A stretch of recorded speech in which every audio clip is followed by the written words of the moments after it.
Well, there's really not taking him down. Well, there we go.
Morning. Hello. Good morning, everybody. So today we have a very special guest, as you can see, Mr. Ian Runkle from the Runkle of the Bailey. Okay. Jody, you want to give a little background here on Mr. Runkle? I'm sure everybody probably already knows who he is because, Well, they better. I know I've seen him in my feed a few times, and which then prompted me to get subscribed. But well, good. Yes. All right. So, as you said, Ian is has a YouTube channel called Runkle of the Bailey. He's from Edmonton. I can never say that right. Edmonton, Canada. He's a practicing criminal defense attorney with a special interest in firearm law. Ian Runkle, welcome. Thank you for joining us. Thank you. I'm Especially a little this tired, time of but the morning. yeah, it's I've done up a little presentation just for you. uh-oh. I apologise.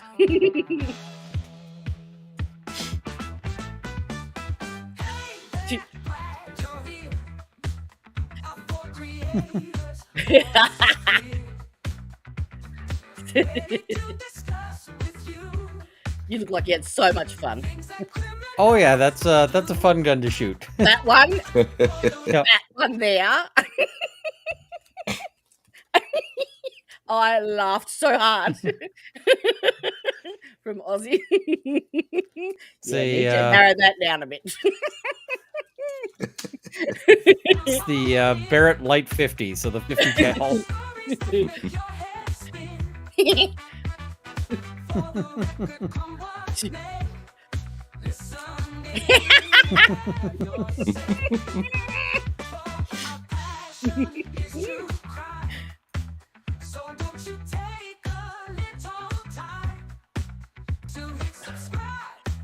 I have no idea what they are.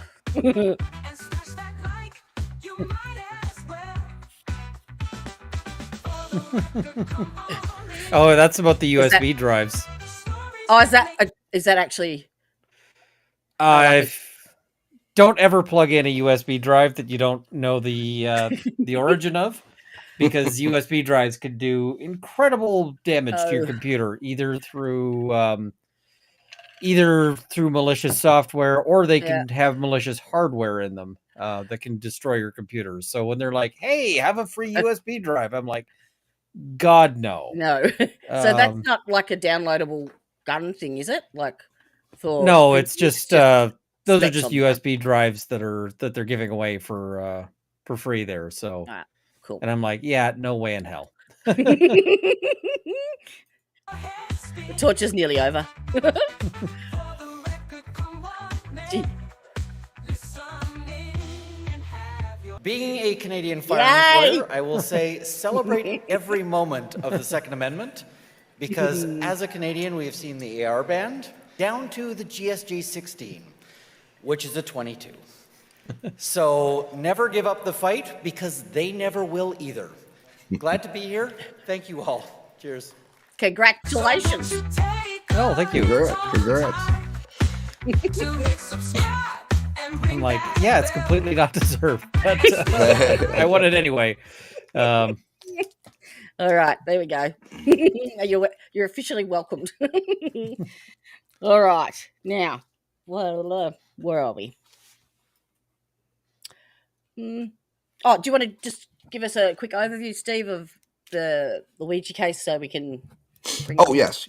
So we're, as you guys know, the last episode we did centered around the Luigi Mangione case, and the Luigi Mangione case. He's the gentleman or the young man that's accused of unaliving the CEO of United Healthcare. And one of the issues besides the dual sovereign situation that we talked about last week is he used what's called a ghost gun. And obviously there's a lot of legal issues that surround those. So we thought, why not bring in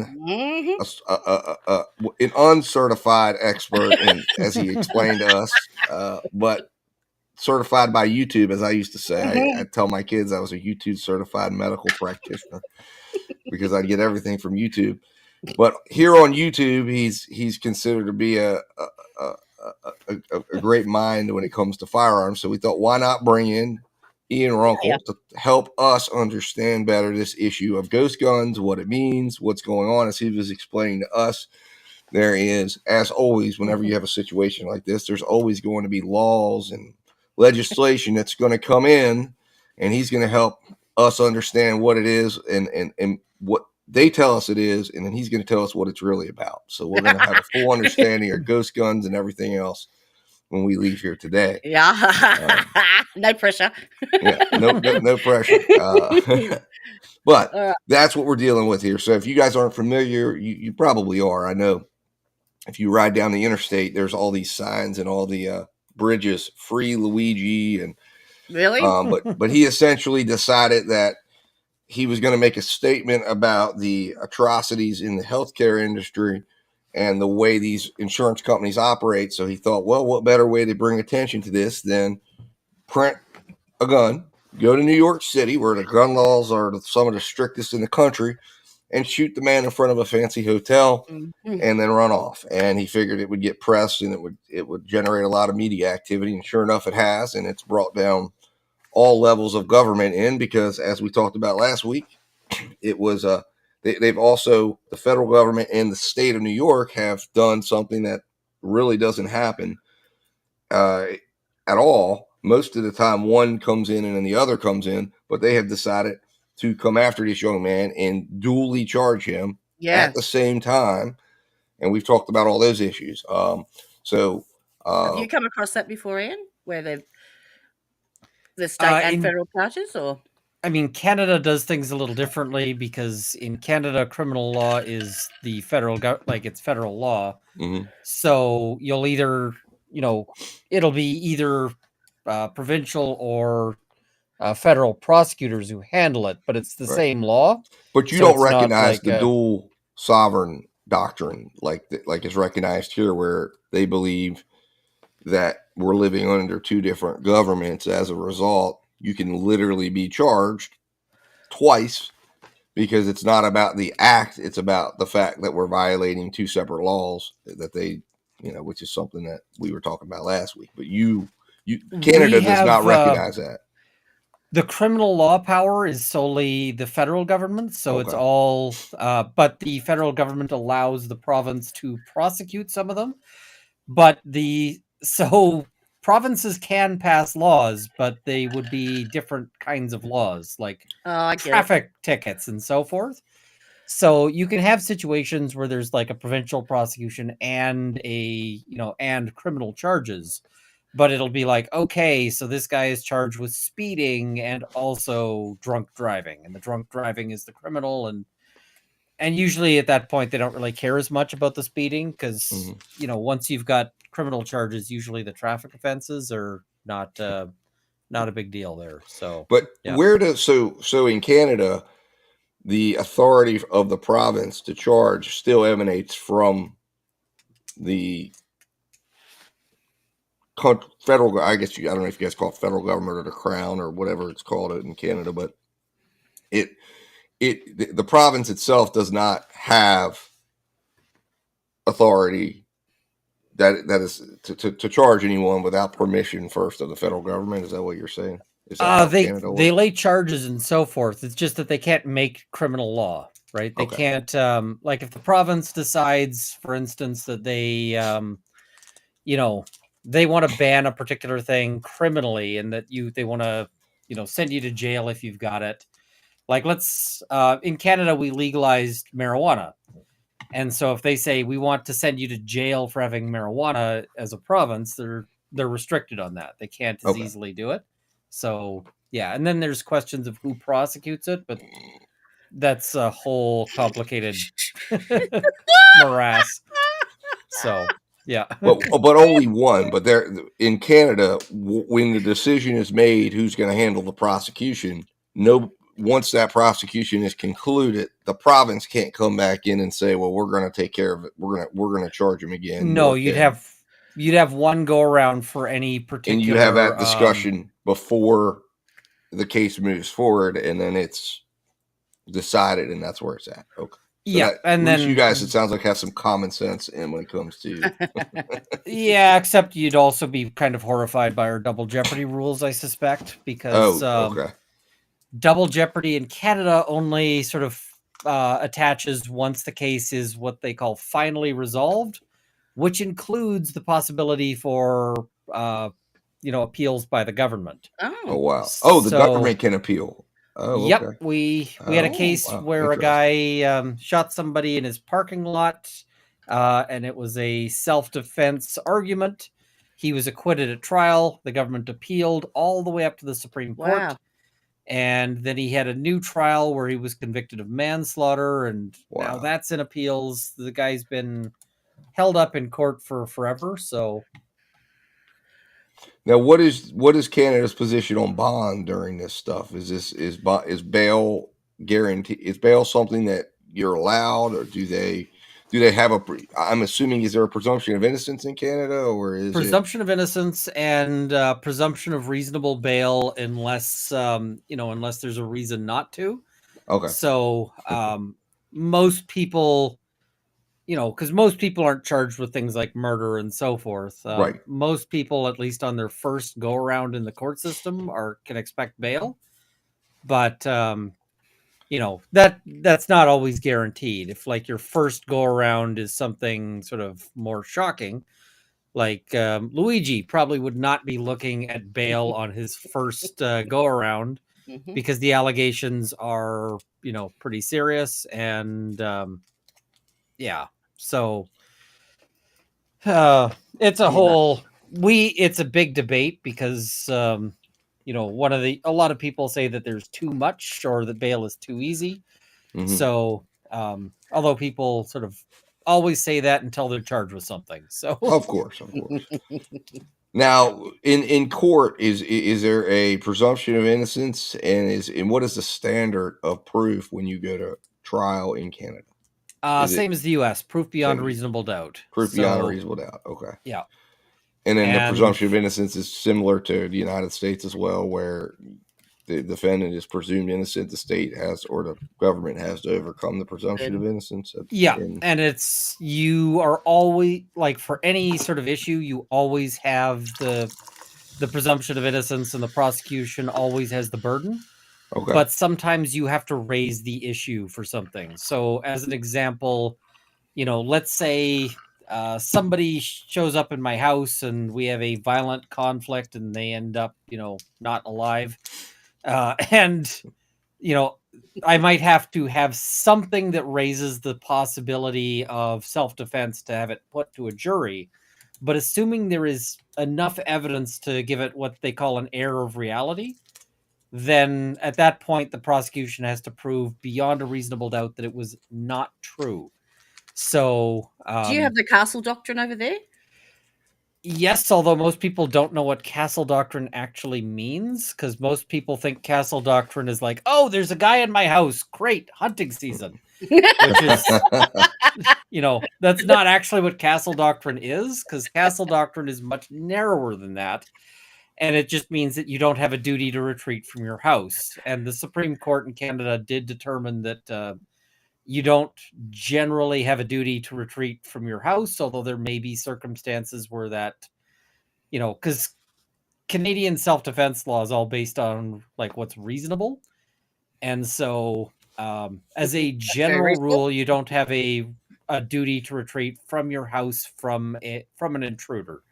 But for instance, if you pick a fight with your, your spouse, and your spouse is, is there is there a duty to retreat then? Well, then, that's something that I don't think the court has sort of dealt with. What happens if you invite a guest and then, get into a fist fight with the guest and it turns more serious? Is like, it's not altogether clear on some of that.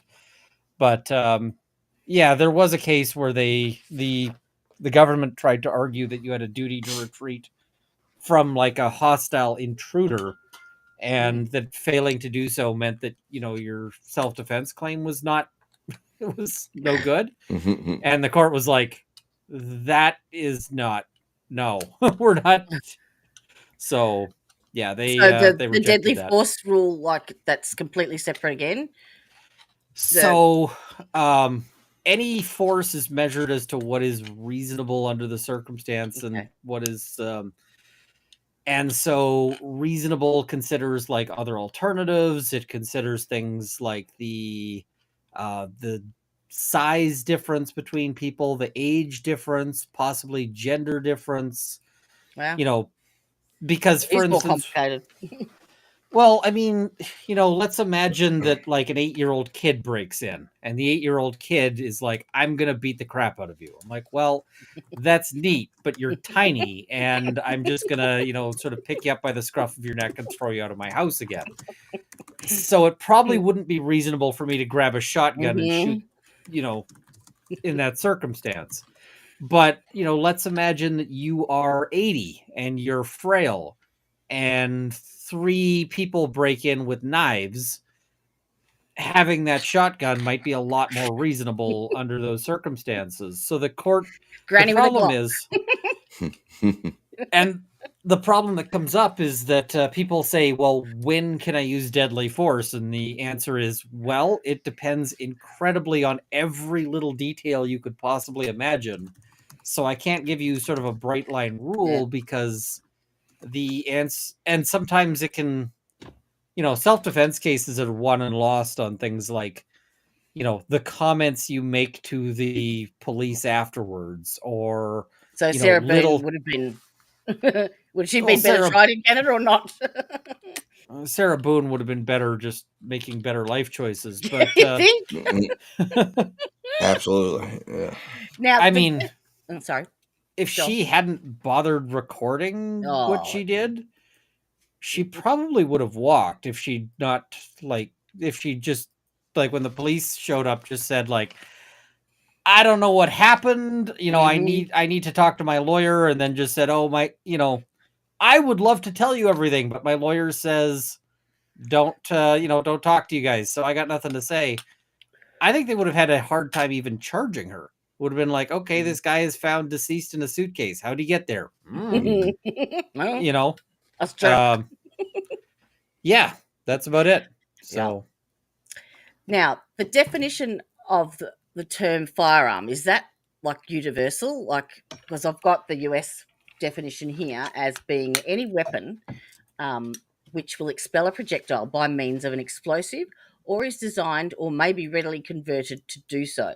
This includes the frame or receiver of any such weapon, any firearm, muffler or silencer, or any destructive device. Is that similar definition in Canada? Canada's firearm definition is really complicated, and so Canada, for instance, doesn't limit it to things that are fired with an explosive, which means that firearm can include air guns and it can include spring guns and all sorts of things. Prop guns? But there's what's that? Prop guns? Well, prop gun is kind of not a meaningful term, because prop gun is just any gun that is used as a prop. So a prop gun, like when they say prop gun, it could be anything from like a fake replica, which wouldn't be a firearm, all the way to real firearms, depending on who's using it and how. Like the term is not necessarily, so that's not just the ammunition used. To sort of walk through some of the complexities, there's the Section 2 definition, which is the broad definition of a firearm, which is basically anything that fires a projectile that can cause serious bodily injury or death, which they've kind of evaluated as, can it puncture an eyeball? But, and you think about it, it doesn't actually take all that much to put somebody's eye out, right? But it is literally the could it put your eye out test. But we also have a further section, which is 82 sub 3 of the criminal code, which says that if it shoots under certain muzzle energy or muzzle velocity, and the muzzle velocity works out to 500 feet per second, and because of the way the law is written, that always ends up being the critical aspect, then it is this sort of half firearm, where it's a firearm for certain purposes, but not others. So, for instance, this is things like paintball guns are firearms in Canada, but they don't require a license to sell one. They don't require a license to have one. But for instance, if you have a firearm ban from a previous criminal conviction, then you can't have one. All of this gets to be insanely complicated. And, yeah, that's where I come in. Because the way I perceive it myself is that these ghost guns that are printed, you can buy them in their own, like you can buy the pack of components, and unassembled, they don't meet the definition of a firearm. So that's where they can legally obtain them. But once it's assembled together with the barrel and everything else, then they can't on-sell that then, can they, once it's a completed assembly? Is that right? So Canada restricts the possession of the data for 3D printed firearms. They also, now you need a license to buy certain firearm components, which is mostly barrels. Mm-hmm. And it's, if you have all of the parts together, it will, like the frame is going to be considered a firearm. But also if you had the frame with all of the parts to readily assemble it to be a firearm, then it would be a firearm. So all of this gets to be really complicated overall. So yeah, it just stuns me how the easy it is to access all this stuff and just download a gun. Oh, and it's gonna get more and more, because people are working on designs. People are coming up with designs where you can like print out the barrel, for instance, use like a printed barrel. There are some designs, they don't tend to be great, but there are some designs where you can do that. Similarly, there's designs that use like 3D printed ammunition. And yeah. So it might be that even like the ammunition can be 3D printed. So ultimately in this war, the 3D printer is going to win. So it's going to be a new era for gun control, I'll say. So, and even I was thinking, ballistics wise, how can you trace if you ordered the metal barrel? Obviously, you're going to have the same markings, but if you've printed something, how do investigators actually trace that back then, the ammunition to the gun? Well, I mean, first of all, firearm tracing is kind of an inexact.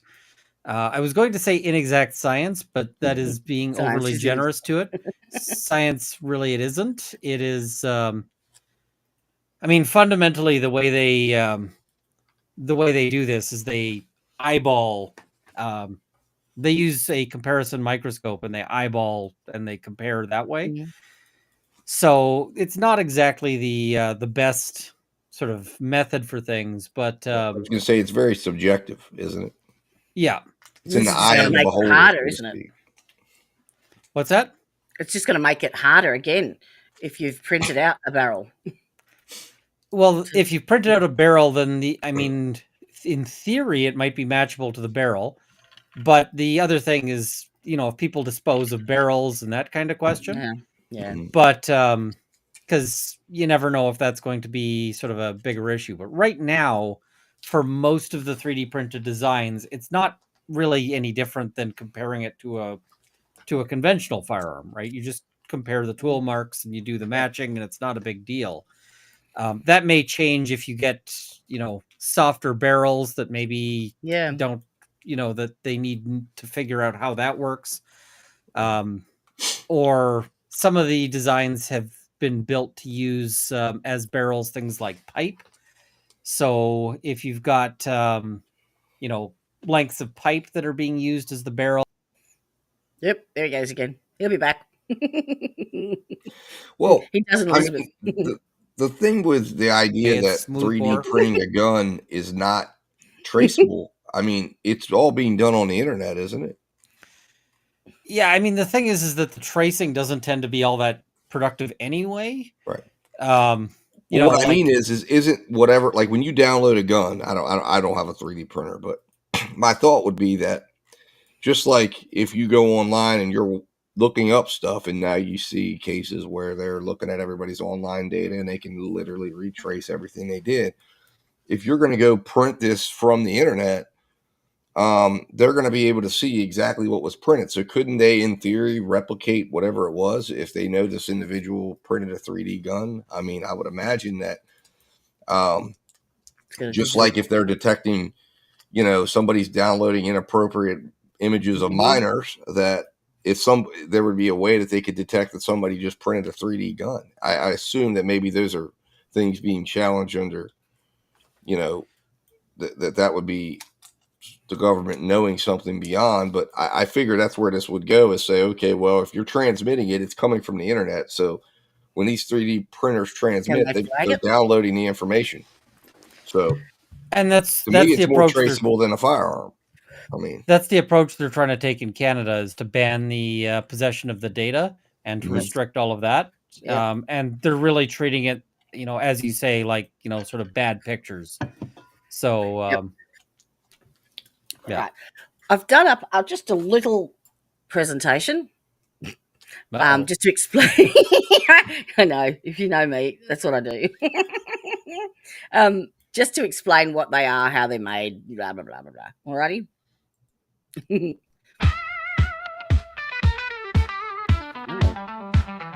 put it that loud. Sorry. How do I turn that down, Steve? Thank you. Oh. The weapon used by Mangione was a 3D printed gun known as a ghost gun. It's believed he made it at home. That's been a problem here in the U.S. The problem there is that you can't trace the weapon. It's got no serial number. You can't trace it back to the original person that bought it, that sold it. There's no record of the gun, so it's almost like it doesn't even exist, hence the name Ghost. Now, I don't know if that's true or not, but that's what's being broadcast, that it was a replica of a Swiss-made Brugger and Thornet VP9 or something.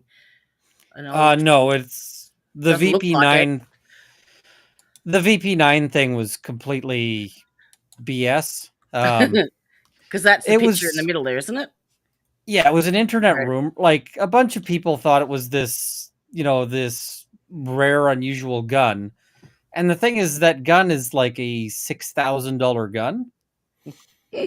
And the number of people who own one is not big. But you can also tell from the video that it's not a VP9. It was never a VP9. But everybody... Well, it was this big sort of thing, because you had all of these folks going, oh yeah, it's everybody sort of decided this guy was this super assassin right from the outset. And so I did a video going, this guy isn't like a hired, like, this guy's not Agent 47 or whatever. Maxwell Smart. Well, I mean, it was just, people had these theories, and it's like, no, Yeah. they didn't know enough about guns to sort of identify what the issue was. And if you watch the video, and I would recommend not, because YouTube demonetized over playing the video. But when he fires it, you can see like a puff of the gases from the back of the gun. Oh. And that doesn't happen with a VP9 because it's because of the way it's designed. So it was like, okay, no, you can clearly see from this video it was never a VP9. It was never a well rod.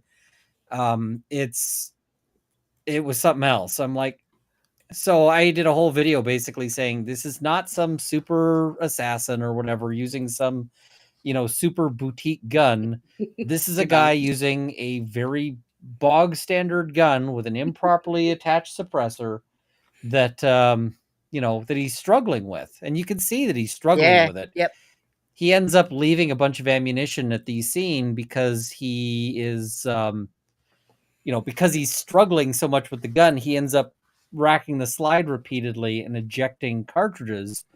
And it's clear that that was not the expected behavior of the gun. It's just like, okay, it's doing this thing. So, yeah, I was like, no. He manually had to reload each one. Yeah, well, he manually had to cycle the action because so the problem that you have there is essentially these guns.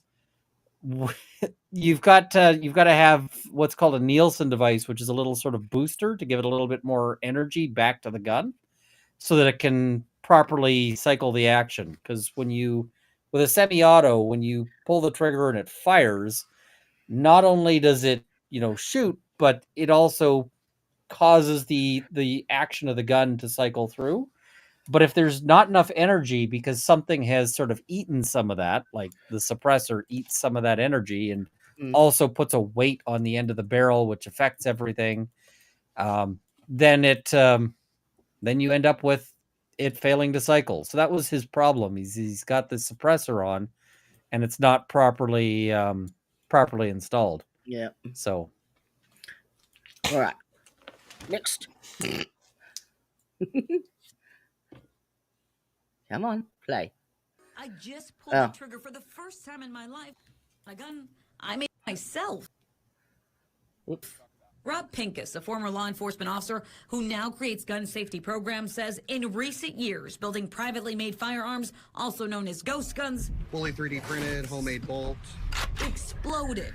Ghost guns don't require a They're like toys check or a serial number, which makes them practically untraceable. They can look like just about anything you want them to. Appeal. And it's federally legal to make these firearms for personal use. This year, gun makers from across the nation came together for the second annual National Gun Makers Match in St. Augustine, Florida. The opportunity that we're creating is for people who build guns, private gun makers, safe, responsible, enthusiastic gun builders to get together, to exchange ideas, and show off their shooting skills. The firearms being used at this gun makers match are either 3D printed or created using a building kit. It's just a lot of fun to be able to make stuff that is not being made by commercial manufacturers. Pincus hopes to dispel what he says are common misconceptions about ghost guns. Even though this looks like a rifle, it's technically a pistol by now, law. And because it's a pistol, this is actually a brace.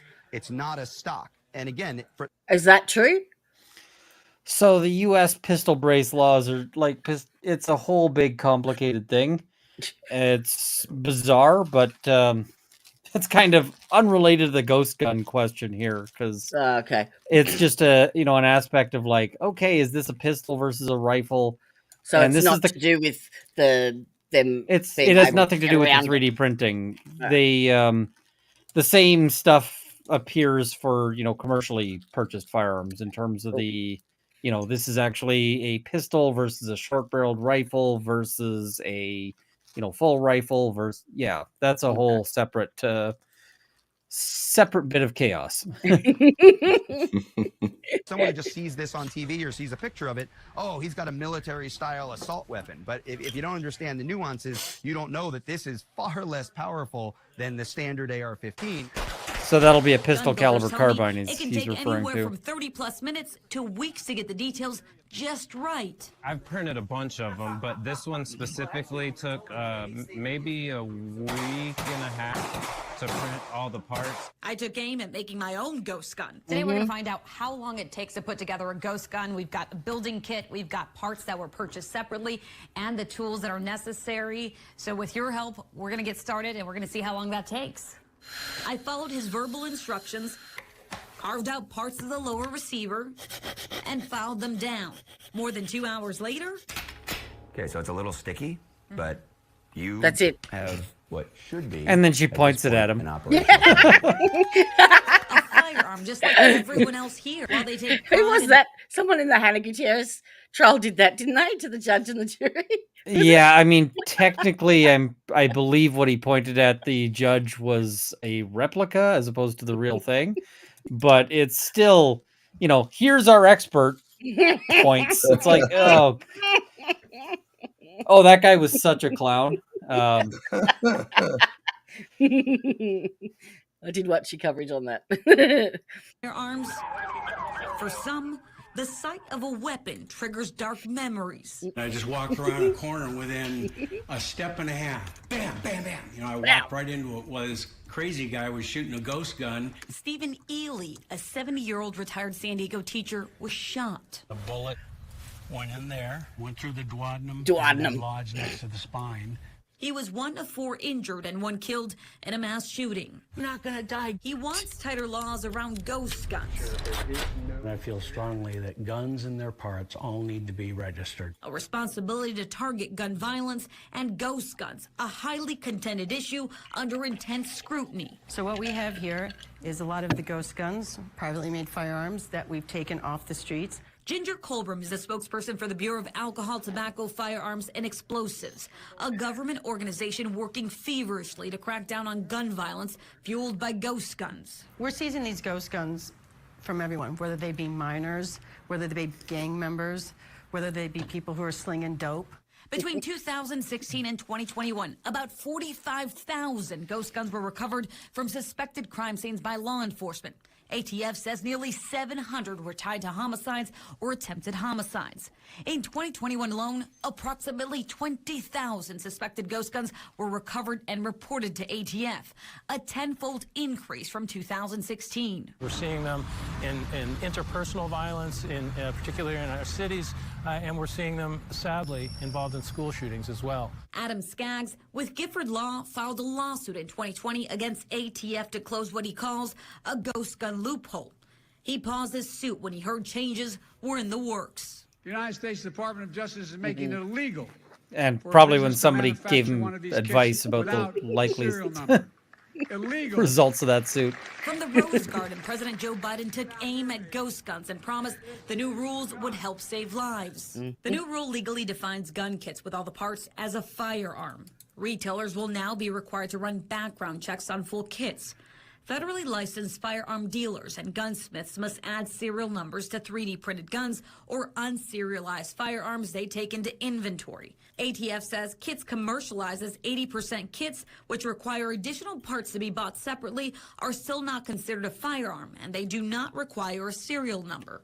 Gun kit supporters we spoke with say education is key, not more gun regulations. A criminal isn't going to be stopped by serial numbers. At least 11 states have banned or restricted the sale of ghost guns, and California is suing gun kit providers Blackhawk, MDX, and Glock Store. It took us about 2 hours and 17 minutes to put this together. Just advertising where you can get them. Families that have lost loved ones to ghost guns may say that's just too easy. What would you say to them? Yeah, there are negative outcomes involving firearms, but it's not the fault of how long it took to build a gun. It's ultimately going to be the fault of the person that pulled the trigger. How do you make sure that the person purchasing the kit is responsible? You can't.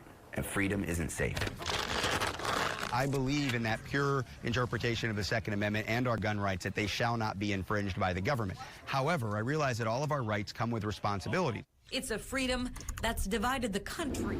The low hum of machinery and the slow, patient process of creation in its Department of Mechanical Engineering. The two engineering professors regularly work with these specialized machines to teach their students how to use them. Here they build figurines, assorted knickknacks, or even mechanized legs. Once you have all the model, from the model, computer model to the real part, the difficulty level for a student to learn is 30 minutes. Parts of it can even be made at home. That's where a 3D printer comes in. The two engineering professors tell us that parts of a gun, its polymer frame, can be made in a 3D printer. All it takes is the design, which can be downloaded, roughly $1,000 for the equipment, and about 20 hours for the construction. But not every part of the weapon can be printed. The professors tell us a gun entirely made with a 3D printer would fire only once, if at all. The polymer material is just too weak to survive contact with the bullet. The real mechanism of the gun, the shooting part of the gun, definitely cannot be 3D printed. Saeed says the weapon still needs metal parts. The historical That's context changing. of homemade firearms reveals a deep-rooted tradition in the United States, underscoring the right to self-manufacture weapons. This tradition is intricately linked to ideals of American independence and self-reliance. In this landscape, educational initiatives, such as those provided by the Soren Desert Institute, play a pivotal role for individuals venturing into the firearm industry. These programs empower citizens to grasp their rights and responsibilities regarding firearms. Furthermore, collaboration between big tech and government seeks to limit access to 3D printed gun components, creating obstacles for individual manufacturers. This partnership elicits significant concerns regarding privacy and personal freedoms. The software employs AI to identify and recognize firearm parts, thereby improving its capacity to prevent unauthorized printing over time. This development raises critical questions about the possible misuse of such advanced. All right. So, with the Second Amendment of the Constitution, it provides a right to keep and bear arms. And there's two theories, isn't there? The collective rights theory and what's the other one? I've written it down. Technology. In addition, Print and Go's new initiative. And you said the First Amendment was involved as well. Is that right? For 3D printers, yes. We're talking a little bit about New York's proposal. Yes. All right, there's, I think, a minute left and we'll... 3D gun prohibits all users from printing firearm parts, irrespective of their intentions or background. This sweeping measure undermines individual rights and freedoms. Montclair University's representative articulated their aim to integrate technology with public safety, highlighting the potential advantages of this initiative. Nonetheless, critics contend that it breeds a concerning alliance between tech corporations and the government. Historically, the context of homemade firearms in America demonstrates that prohibitions against them were virtually non-existent, emphasizing a tradition of self-made weaponry. This perspective challenges ongoing regulatory efforts. Restricting 3D printers from fabricating firearm parts may violate the rights of citizens residing in states that legally permit such activities. This situation raises serious concerns about constitutional protections. Moreover, the proposed surveillance of 3D printing activities introduces significant privacy concerns. That's a house being 3D printed. Holy crap. Potentially leading to intrusive monitoring of individuals exercising their rights. All right, that's done. So, there you go. We have a few issues raised there. Take it away. Yeah. So, Ian, you said that now 3D printers have advanced to where they don't need the metal components. Is that right? There are some designs that can allow people to, in various ways, produce a barrel. There's designs that are built to, even before 3D printers, there was the Luti and various other things. Now, if you're not familiar with the Luti, it's the world's least pleasant gun to shoot. but it was a submachine gun that's designed to be made out of parts you'll find at the hardware store. Gotcha. I've shot one. They really, really suck to shoot, but it was basically made by this guy who believed in sort of a right to firearms. And unfortunately, he lived in England, so yeah. But he put out a guide on making guns out of simple, easy to get parts, and they ended up charging him and various other things. So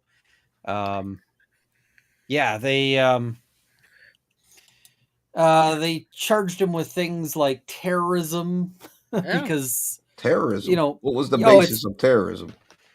Because he created documents that could be used to could be helpful in terrorism. So basically they said, because you designed this, these guns, and a terrorist could use the guns, that's terrorism because it's the UK.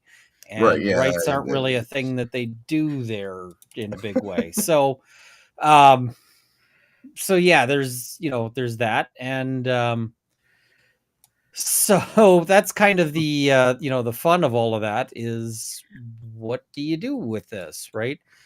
And they have these ideas that you're going to be able to use AI to, AI is not going to do anything there. But the other thing is, at least in the US, there is a tradition of homemade firearms that goes back to the era of the founding fathers, right? Tons of people in that era were making their own guns. Right. And, they're going to have a real hard time with saying, oh yeah, there's no, there's no protection for that, because it's like, well, clearly that doesn't really fly. And so that's going to be sort of one hurdle. The other is, if they're trying to regulate 3D printers more generally, then you run into issues of, free speech, because a 3D printer could be, similarly used in ways that are expressive rather than, so those printing of figurines, for instance, there's no reason why you couldn't print figurines that have a political message. Right. This is the law that they're trying to introduce in New York. In New York, and it'll probably end up being in other places. What New York's law tries to do is, it tries to require a background check for buying a 3D printer. And they say that if you don't have, so basically, if you want to go and buy a 3D printer, and they say 3D printer is actually defined in ways that will include things that are not 3D printers as well. It's just anything that is capable of producing a 3D object from a dimensional or from a digital model. So it may, for instance, include a Cricut, which I've got right here next to me. And a Cricut is not something you typically use to produce a firearm. Right. But they're used a lot by people who do quilting. They're used by people who do all sorts of things. But it's, they say anything that is capable of printing a firearm, or any components of a firearm. Right. Well, component of a firearm is incredibly broad. Well, that's where I see that's what I was saying, is that's where the, these type of laws get into, is their broadness in what they cover, and it ensnares all these people outside of the realm of firearms, which is why I say, couldn't you, or isn't it possible that you could restrict the programming of the printer? Sounds better. Because, it's electronic. So I don't understand how these things go to market, and you can't say, okay, in order for you to do that, there's a firewall. You want to gain access to the ability to print a firearm, you've got to meet these standards. That would be the only fair application. You can't just say, well, you buy the printer, so now everybody's subject to background checks. And now everyone, this is a technology. How does it know what's a firearm and what isn't? Well, that would be something that would have to be, I guess, the programming part. But that's the issue, isn't it? That's basically an insurmountable problem, and also raises giant First Amendment issues as well, Because if your 3D printer is trying to assess everything you're printing to determine if it's a firearm or not, well, then it means it's basically going through everything you're doing and giving a yes or no permission. And once you set it up so it can say, okay, you can't print a firearm, you can also turn around and do that to be like, well, let's imagine you've got, some overly authoritarian politician. No. And, and let's say I don't like that politician, so I start printing out figurines that depict that politician in an unflattering light. And this politician is upset. Well, what stops them from saying, okay, I'm going to require that all of these devices that have been set up to refuse to print 3D printed guns, we're just going to add this figurine to that, right? Right. And now we've got a major First Amendment violation. Similarly, if we say, okay, you can't print this particular image of a firearm, well, what happens if someone goes in CAD and modifies the grip angle slightly? It'll still function, but now does it recognize it as a gun, or is it something that it's like, I don't know? Because it could very much be a situation where you're sitting there going, and you're constantly trying to check and confirm as to whether or not this is a gun. And there's just not a good way to do it, because that's half the problem. The regulations, how do you regulate it? And, is the law keeping up with the rate of technology? Is it reflective of where we're at now? Well, and it's been around longer than sometimes the law has to bend to technology. There's all sorts of places where that's happened. And in many cases, that's been an overall positive thing for society. The whole notion of having free speech and freedom of the press came about in large part because we had presses. It became, we have technology that, ends up sort of changing how our society is. And that is often a good thing, because we end up sort of progressing. It's Did you say that Canada was trying to restrict, instead of the purchasing and registration of the 3D printers, you're actually trying to restrict the access to the data? Yeah, and it's going to be a losing battle. And the other problem is it's going to end up being an argument for more and more surveillance, because they're going to say, listen, in order to restrict this data for this extremely scary guns, and the thing is that, these aren't really any scarier than any other gun, right? This is just whatever. But in order to say they're like, oh, we're restricting access to the extremely scary guns, we need to, how do we know that it's, that this is firearm data? Well, we have to snoop on all of your communications so that we can, we can see it. Infringes on your privacy. So, yep. Yeah. So, fair enough. It just seems way too easy to obtain. That's all. I mean, keep in mind, it's pretty easy to obtain a firearm. Maybe in America. I'm gonna say it's probably easy to obtain a firearm in Australia too. Probably, it's just probably the issue in countries that have lower firearm violence typically isn't that firearms are unavailable. It's that people don't want them as much. And just as an example, like if somebody in Australia wanted to get a hold of drugs, would they be able to do so? Is there like an illegal drug market there? There'd have to be, surely. So the people who are in the business of moving and selling contraband, your drug dealers, are able to move and sell contraband in the form of firearms, in the form of whatever else, so long as there's a market for it. And typically in Canada, we have less sort of criminals going around with guns than the US. That's changing. We're getting more of it over time. through various sort of social factors. But largely the reason is like when I talk to my criminal clients, they're like, yeah, I don't feel the need to have one because they're feeling less threatened in their day-to-day business, right? So if somebody feels like they can go and deal drugs without getting shot, then they'll do that. Whereas if they feel that they need the gun in order to deal the drugs, they're not going to stop dealing the drugs. They're just going to get the gun. Yeah. And there's not And really not a way by to legal stop means. that. You know, we keep chasing these ideas that we can ban people from having dangerous things. And at the end of the day, it doesn't really work.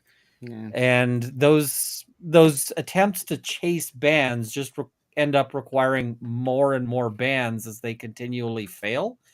So if you look at the UK, you know, they've banned all sorts of knives and they keep going like, we need to ban more knives. Well, Idris Elba was just recently interviewed and he's like, we need to like ban kitchen knives with a point. And I'm going, you know, and this is kind of the end point of all of these successive bans is that eventually you get to this era of like, you've banned everything and it's not working. So you're just like, let's keep banning more things. Surely the next one's going to work. And it never does. Well, I think it also begs the idea of what's the price of freedom. I mean, there is a level of, if we want to be free people with our own abilities self-managed, then we have to have, you know, there is risk in that, right? There is a risk. And, you know, banning everything or eliminating all risk is not reasonable. I was listening to everything that was being said, you know, I just came in and like I said, I find that guns is a vehicle to back end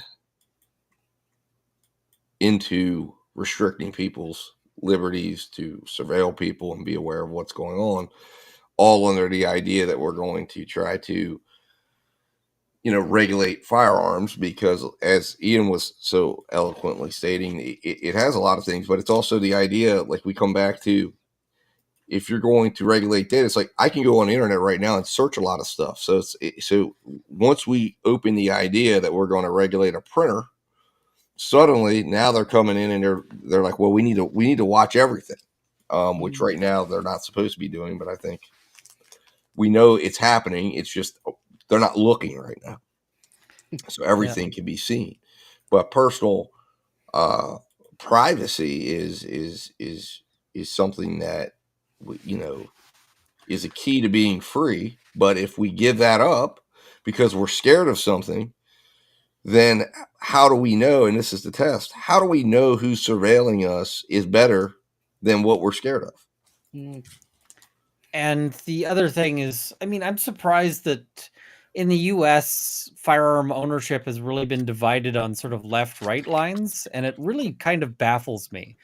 Because if you look at sort of like historically, a number of causes that are sort of left-wing causes have been greatly supported by firearms. The US civil rights movement, everybody sort of thinks of this as this completely sort of pacifistic movement through Martin Luther King. But at the same time as that was going on, you also had armed groups. And part of why Martin Luther King was effective was because of the concerns about, you know, armed groups.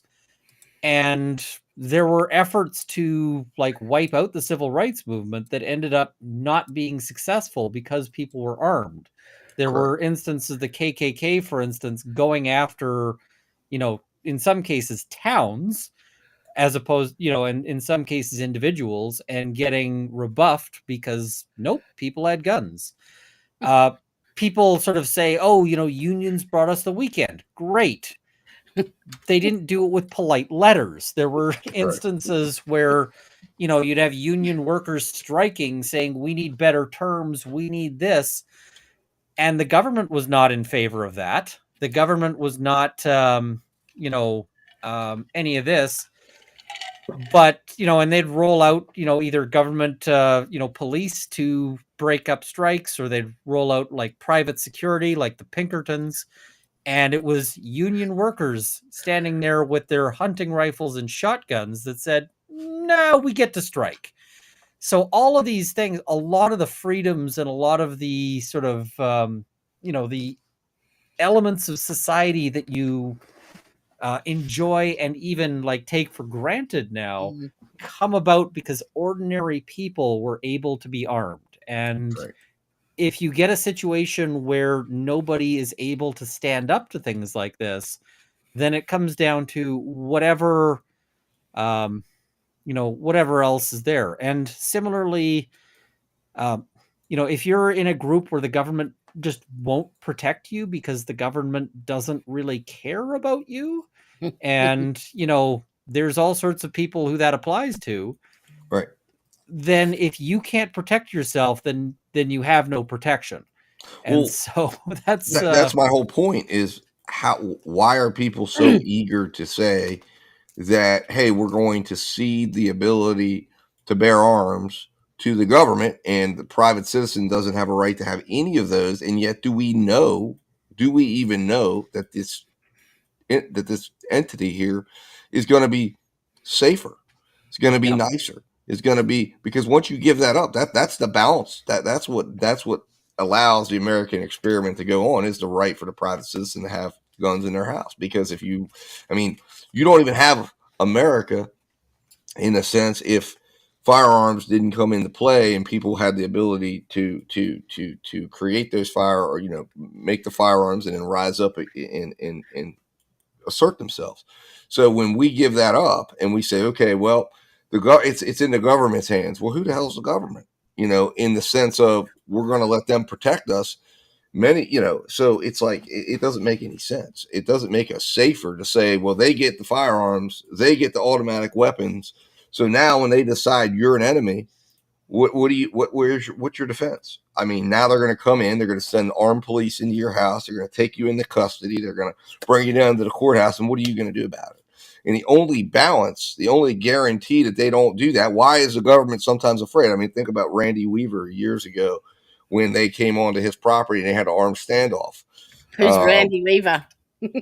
Well, Randy Weaver was a gentleman that ended up, he and his family ended up in an armed standoff with the federal government, and they ended up he ended up having members of his family killed, and he went on trial.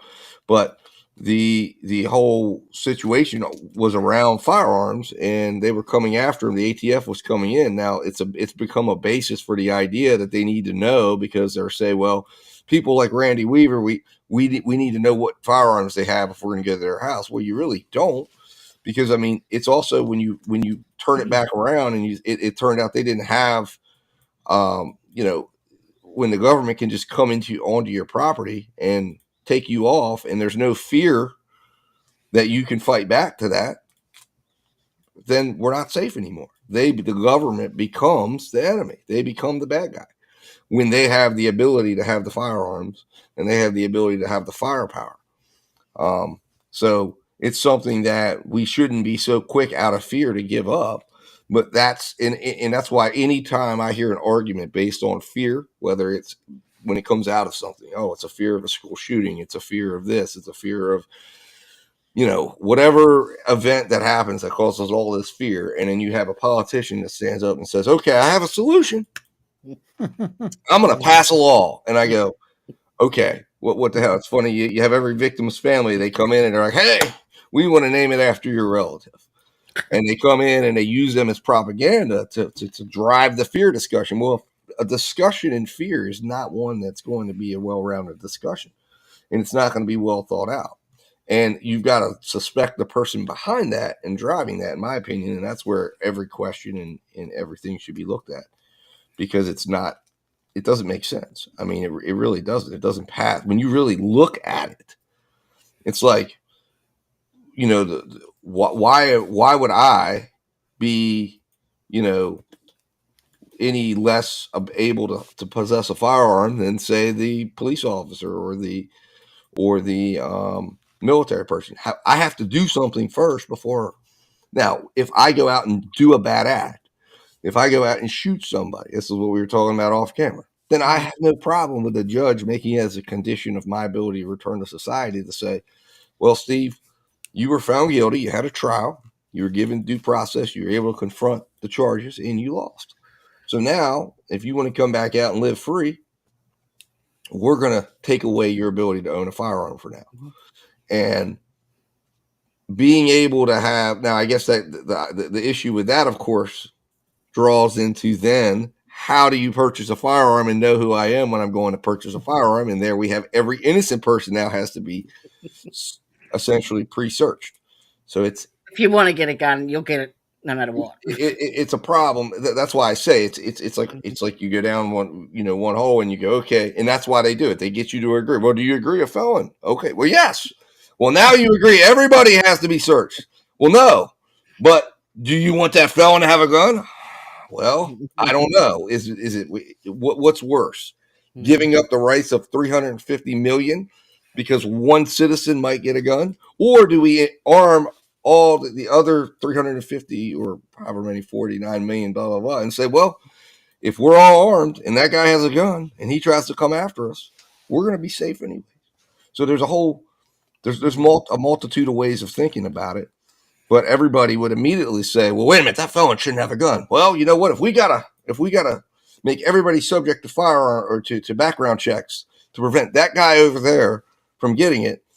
But then there is also the argument that says if everybody had one and that guy over there comes after you, that guy over there is going to be less likely to probably try to go rob somebody if he thinks that everybody has a right to carry a firearm. When the government comes in and says you can't carry a firearm without a license and it's really complicated, now the criminal, it makes it easy picking for the criminals. The criminals feel more comfortable to operate. So there's two sides of every argument. But my thing is I think that if we decide, hey, we're on the side of freedom, then freedom trumps fear every single day. Because you gotta, and you gotta think reasonably at least about it and think to yourself, well, wait a minute. If we had a different, if I don't think that infringing the rights of millions of people to prevent a couple of people from gaining access to a firearm really makes a lot of sense to me. The other thing is there's a lot of like when they say, oh, we need to control who gets firearms, pick up that apart, and often it comes down to racism because well, like when you saw the things about, if you go back when I was younger, there was a big thing about like Saturday night specials, cheap firearms. Well, why were they worried about those? Well, because it was black people buying them because they didn't have as, typically poor urban blacks were buying these and they're like, oh my God.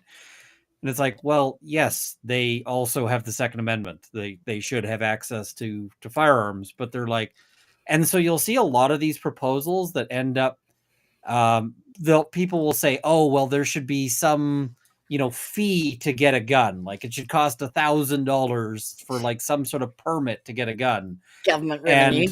And really that's about making sure that like poor people don't have firearms. And often that's about stratifying firearms on racial grounds. And when you look at the history of a lot of gun control laws, including like, the stuff Reagan pushed through, a ton of it just comes down to racism. So, and that's true in Canada as well. Some of our first handgun restrictions were put in because of concerns that we were bringing in, minors from China, and they were like, oh, well, these people are buying guns. We need to restrict them. It's like, well, no, some of the guns they want to target for bans here in Canada they want to target them because they're popular on Indigenous reserves. And it's like, oh, really? Oh, yeah. So, it's like, maybe that's not actually so awesome, right? Steve was telling me the other day that you can own a gun in West Virginia without having to register it. Is that right? What were we talking about the other day where you were saying you could have a gun? Well, at your home, at your property, and right, yeah. In West Virginia, you can own any firearm you want. It's where it comes into is the right to carry. Now, if you want to, if you like a hunting rifle and stuff like that, you're allowed to purchase privately, in other words, in West Virginia, without having to. And as long as it's kept in your home. Now, if you take it outside the home, in terms of if you want to go carry it, now as long as you have it exposed, so like anybody can carry a firearm in West Virginia as long as it's seen. So I mean, you're walking in Walmart and you see people all the time walking with their side piece. Walking straight through. Oh, yes. Now, if they want to put their sweatshirt over it or they want to conceal it, you have to have a concealed weapons permit. And then you've got to get that permit in order to do a concealed weapons permit. But as long as it's able to be seen, and of course, if you get pulled over and you have a gun in the car, you just have to let the officer know, I have a gun in the car, officer. It's, it's here. Now, if you have it concealed in your glove compartment or whatnot, but if you have it on your side or you have it somewhere, you're let them know. Now, of course, obviously, that doesn't mean that the officer's going to be any more comfortable with you. Knowing you have a firearm, you better keep your hands up and not make any movements. But I mean, West Virginia, like I said, is a very firearm friendly state in comparison to other states in the United States. So, because you've just bought yourself some land, Ian, does that affect you as far as owning guns on your property? Not really. The land isn't so much a huge factor in things. Canada's firearm laws, you need a firearm license, you need for any gun, anywhere.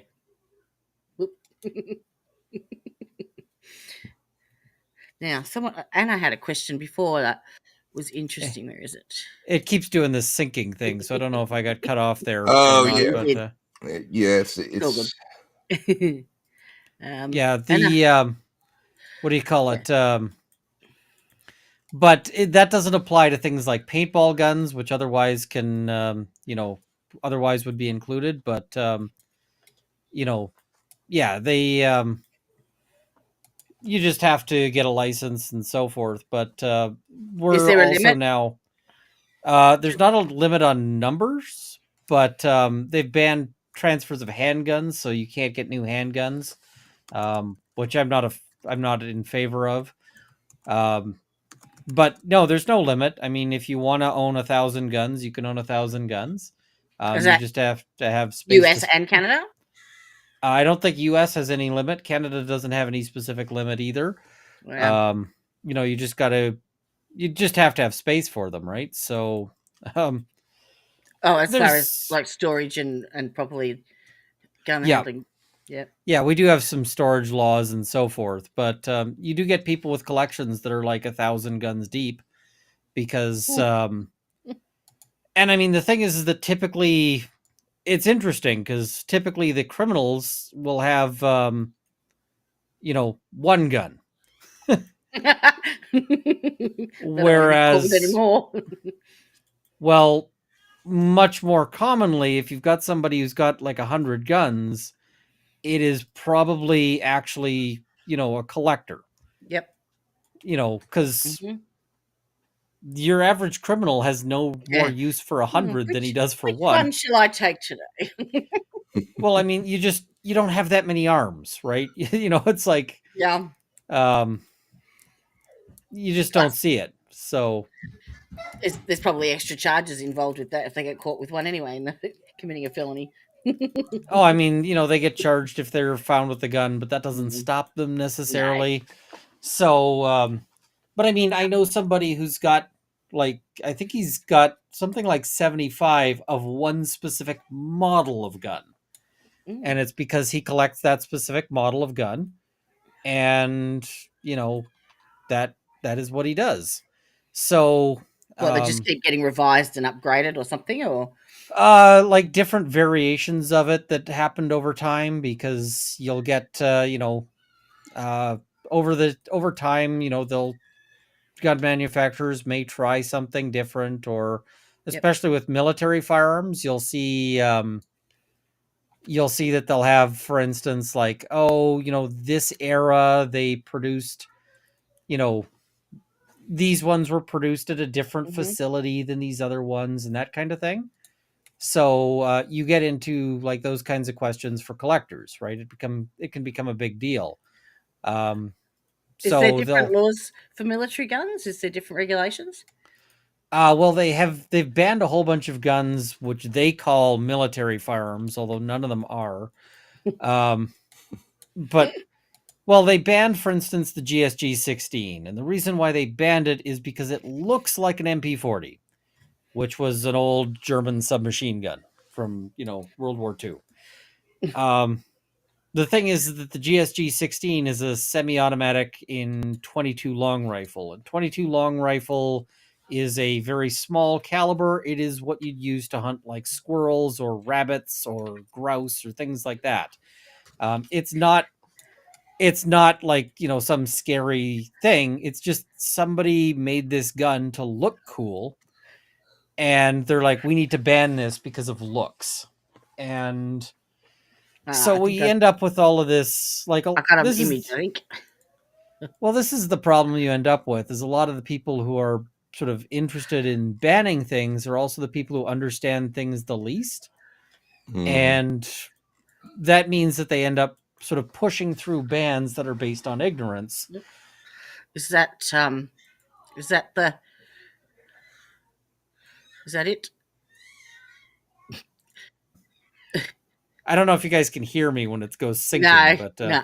Is that the one? The GSG 16? Oh, yes, sorry. I'm thinking of a different GSG for the one that looks like the MP40. But yeah, the GSG stuff, they're a like GSG is a company that just makes sort of neat looking guns, but they're not any more dangerous than anything else. So, but it's like if you had somebody who wants to regulate cars and doesn't know anything about cars and doesn't like cars. And so they'll end up putting in laws like, well, you can't have a spoiler on a car. And it's like, well, what does a spoiler do? I don't know, but they're on a bunch of cars I don't like. It looks hot. It's fully sick. It looks scary, right? Or like, you can't have red cars. And it's like, well, why not? It's like, well, because it looks scary to me. It's like, so you can see how this creates some of the tension. Oh, absolutely. Like I said, it's legislating out of fear, and that is the most dangerous thing that can be done because it's not out of reason. It doesn't necessarily make sense, and then based on emotion. Much that comes out of fear. Although I don't believe always that it's not done in a way with intent, because I think fear is always a driving factor, and they know that fear blinds, and it blinds people from thinking through whatever they're doing because all they can see is what they fear. So when you go and you paint this picture, then that drives you to go forward with something that if you really looked at all aspects of this, you would realize that maybe what you're fearing is the way this thing you want to come in to help that issue might cause bigger things for you to fear. Yeah. And fear is a weapon politicians like to use to pass laws. Yes. Whenever they want surveillance, if they want to do surveillance and like spy on you, there's basically, the two arguments they usually make are terrorism or bad pictures. And, so it's, is this horrible law to protect the kids, or is it like terrorism? And that's what they always come down to. So whenever you've got a government who wants you to be afraid of things, think about what it is they're asking you to give up in order, like, because of that. Because a lot of the time there's, it's like, oh, right, that's what you're up to. So sorry, I've got a rogue cat. It's a magic pussy. Now, Cat Q has a question for you. Any movement on the case of the Canadian woman who shot a neighbour with a squirt gun and charged with assault? Sadly, our Canadian courts are pretty opaque.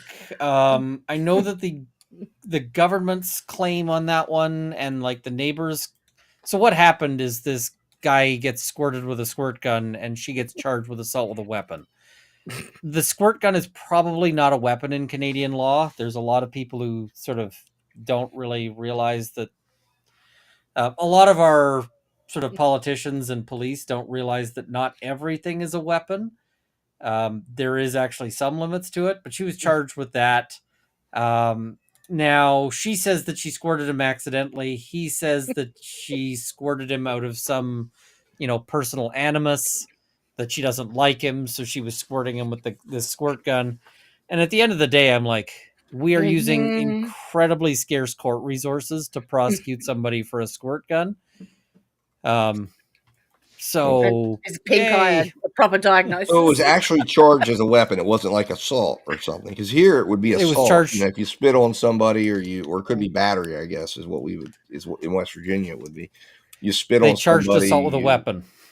Assault with a weapon. That's crazy. Yeah. That's nuts.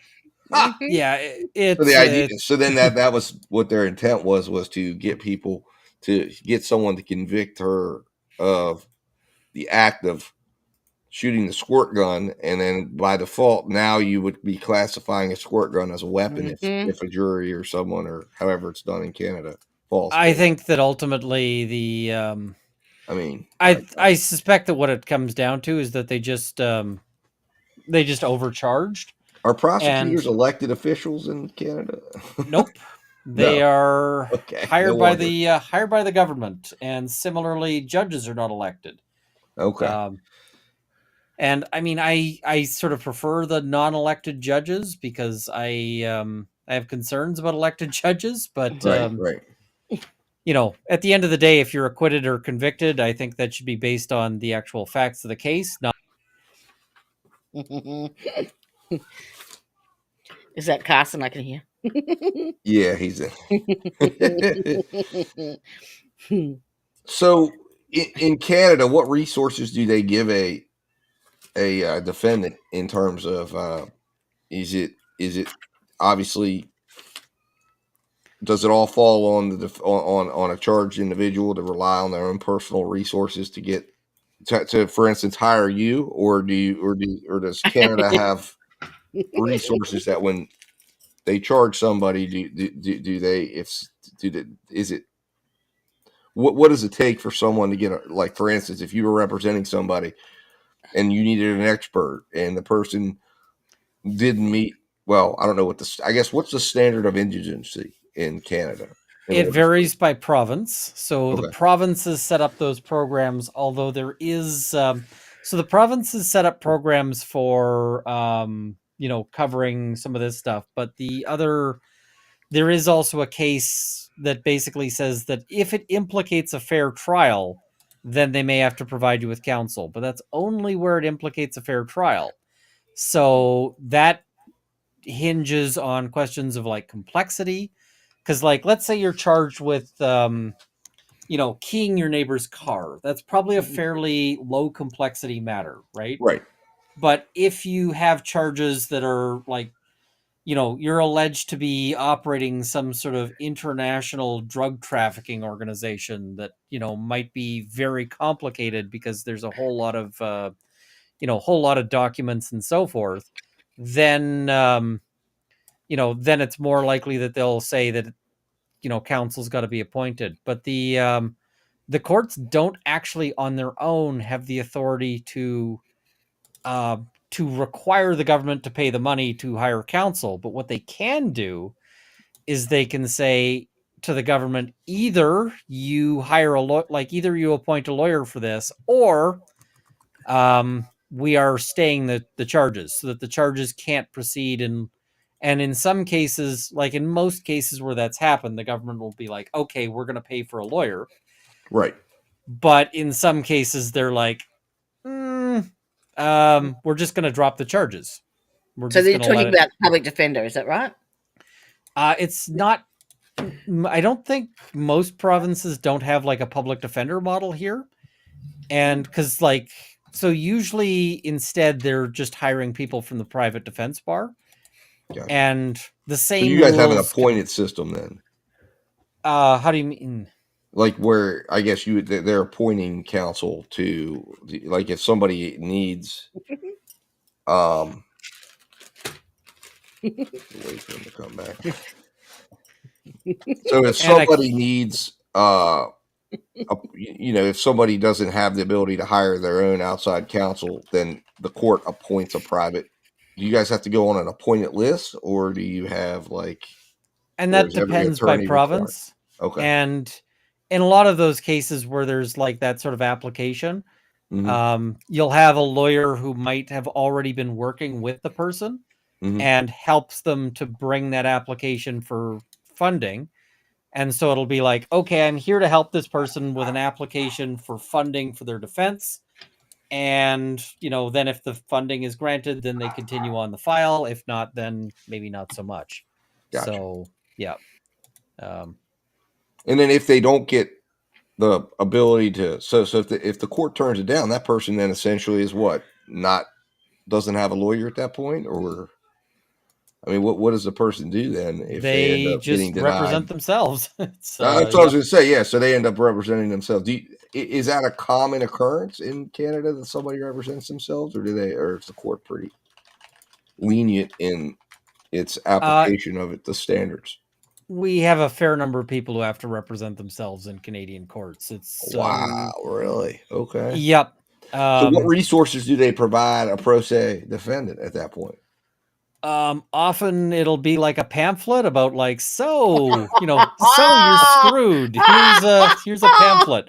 So then, do you guys have a plea deal system then, like in America? Do they work out pleas, or do they just have to throw themselves at the mercy of the court and say they can work out pleas? And we also have there's also certain charges for which they won't let you as a self-represented person cross-examine. So, for instance, if it's like a an essay or like a domestic assault allegation, they won't let that person cross-examine the complainant because typically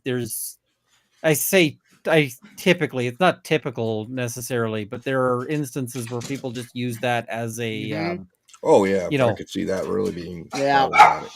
Yeah. So, I mean, I've had circumstances where the court has said like, okay, can you come in and cross-examine this person, the complainant in this file, because we obviously can't let this person do it. So, and then I'll step in and do the cross-examination, but that might be all my involvement is on the file. So I do the cross-examination. I'm like, okay, I cross-examined. Bye. And then they have to do their closing. They might have to cross-examine other witnesses like the police officers and so forth. So it's not ideal. We don't have as robust a right to the assistance of counsel as as the US does. So I remember hearing a while ago that your main aim on YouTube was to build up enough to have that as your main income and then do pro bono cases. Is that? That's exactly it. It's I would, because there's just so many people who fall into that sort of gap between because I think every province has like legal aid services, and legal aid is awesome. It's amazing. But it's also always underfunded because the government decides how much money they give there. So what you end up with is so you end up with people who are sort of in that gap between I can afford counsel versus I can, versus I qualify for legal aid. And so really I'd like to be or doing those a lot people of work that aren't really up to it, like you pay, what is it? You pay peanuts, you get monkeys. Well, I mean, it's just the legal aid lawyers are typically very, very good, right? And depending on the and in many provinces, the way legal aid works is actually just with like the private defense bar, with people who get like legal aid will say, we will cover this person's defense, right? So that's often, it's not so much a public defender model as it is like, we'll just, we got this person, right? But you have somebody, if the cutoff, and these cutoffs aren't necessarily, so you can have people who are sort of over the cutoff for funding, but still unable to afford counsel, especially for, difficult matters. And so it'd be nice to be in a position where I can be like, yo, I got you. Right. So, yeah. Are you close to achieving that yet, or? Getting closer, although, Trump is making that, well, the whole, the whole tariffs thing is it's like, well, I can't really make any big financial moves right now because I don't know what's going to happen. Like, are they going to blow up all of this? And yes, I'm a lawyer. Yes. Yeah. You missed the start, Elizabeth. Sorry. Criminal defense attorney in Edmonton, Canada. Cool. All right. Have we addressed everything? Have we ticked all the boxes? So, Ian, I have a quick question before we conclude here. How does the Canadian government reconcile the idea that you guys have a presumption of innocence? You guys have, and that with the idea that you're going to then say, well, and I assume you have a right to due process, and then you're going to say, well, but we're not going to, but we're not going to allow for people to make sure they have counsel, and that they're going to have to go forward without counsel. I mean, I guess that the stay is something that I guess a potential remedy, but you would think that, I mean, that the government would say to themselves, it's not fair for any private citizen to have to go against trained lawyers. I mean, if that was fair, then why would you have the need to train the lawyers? Is the government going to be worried that much about whether it's fair in terms of how you fight the government? So you have way more convictions then in Canada because of that? I don't know if that's true. We have a bit. It seems like prosecutors here are less sort of conviction focused than you get in the States. Because in the States, there's like constant scandals about things like, Brady violations and so forth. And my experience here is different than what I've seen, like in the, that I've seen sort of in the US, where like, for instance, I had a trial at one point where, the prosecutor midway through the trial just sort of turned to the judge and is like, we're done here. And the judge is like, you're not calling any further evidence? He's like, no, I no longer believe that there's a case beyond a reasonable doubt. And the judge was like, okay, well, if you're not calling any further evidence, then I'm going to acquit and we'll move on. That sort of, and I mean, that is sort of that's the right idea. What you're saying is prosecutors in Canada are actually doing their job with the idea that they understand their purpose is not to win a case. It's to present a case that meets the standards. And when they realize it doesn't, they're not worried about it because it's not a loss. It's actually a win when they do that. As opposed to America looks at it as anything that's not a conviction is not a win, even though that's not true. A win would be taking a case, seeing it through various stages, and then realizing, oh, you know what? This isn't the case we thought it was. Let's dismiss. So do you have the grand jury as well? We don't have the grand jury. We've got a sort of different preliminary inquiry kind of system, although that's complicated. But I mean, I don't really, I've never really heard prosecutors here talk about their win-loss record. It's not something, and I think if a prosecutor was boasting about like how many wins they get, they'd be seen as kind of like off base by other prosecutors. It's like, that is not what the job is. That's right. Exactly. And I've had prosecutors like turn around and tell me, like, I had a prosecutor who said, hey, are you okay with us pushing the trial back? We had a trial scheduled in like 2 weeks. And I was like, I'm going to need a reason for that because my client's got a right to a trial in a reasonable time. Like, and then I can take it to my client and see. He's like, yeah, I've got some concerns about my witness that I really want to pursue. And so I talked to my client. My client was like, I don't mind pushing the trial back. And it came back with the prosecutor saying, yeah, we had the police do some further investigation and we're dropping the charges.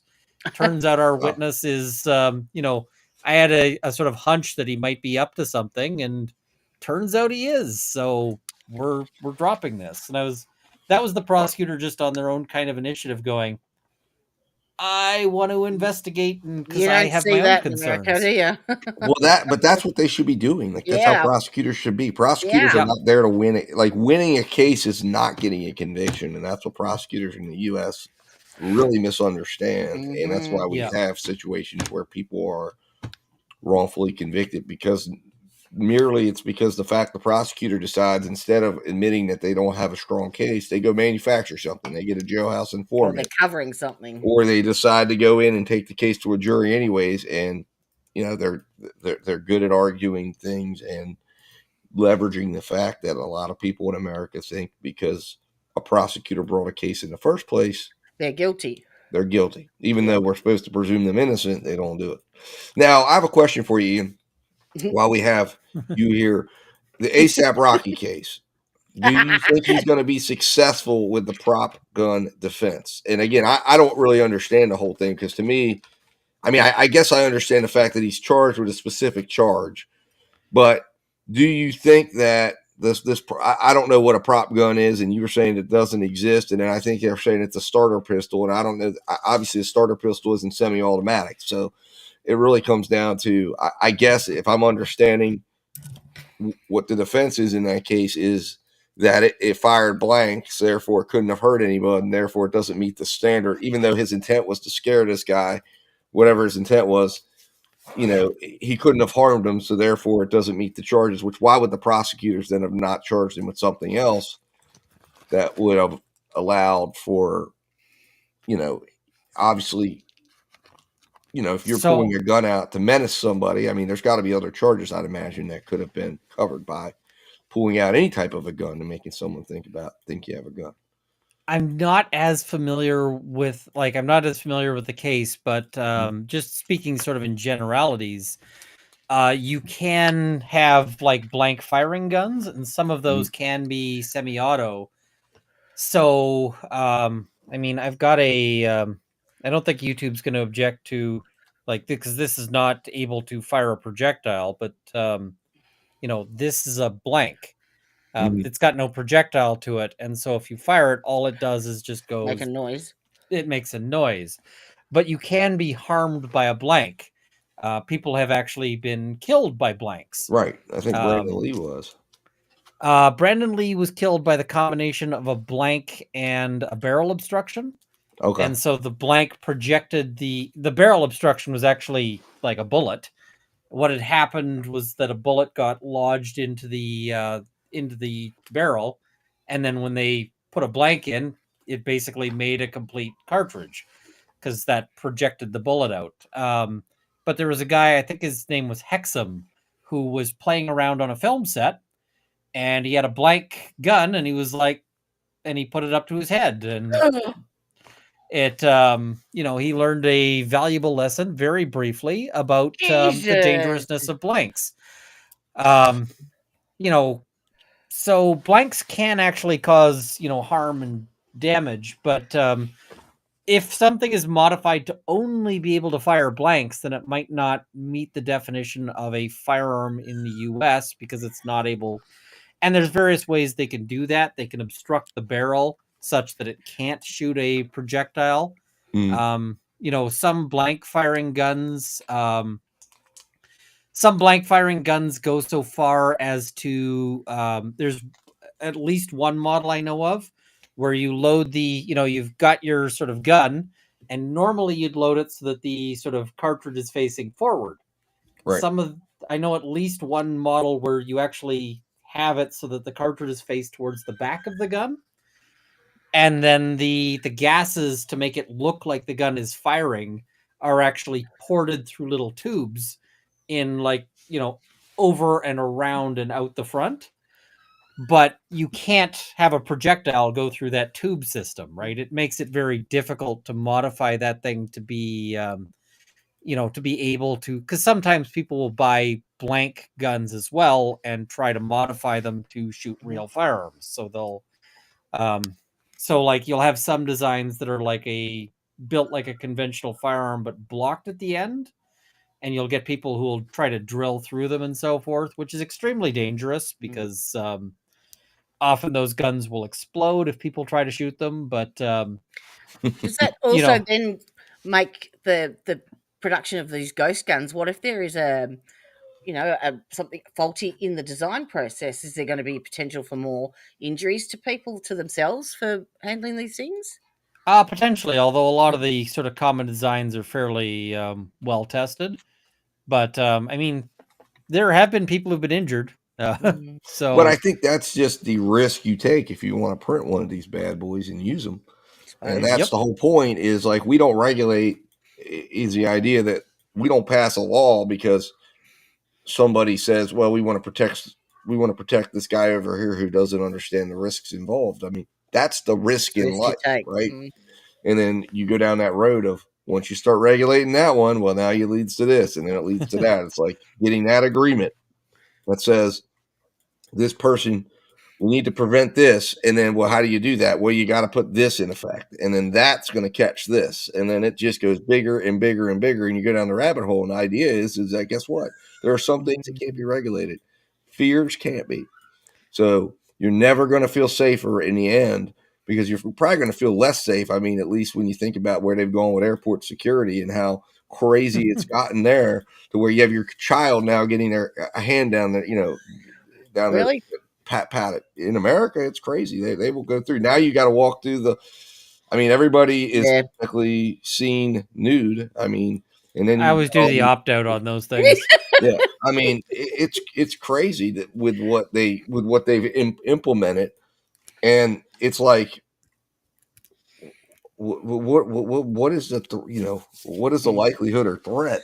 I mean, everyone has an option to fly or not.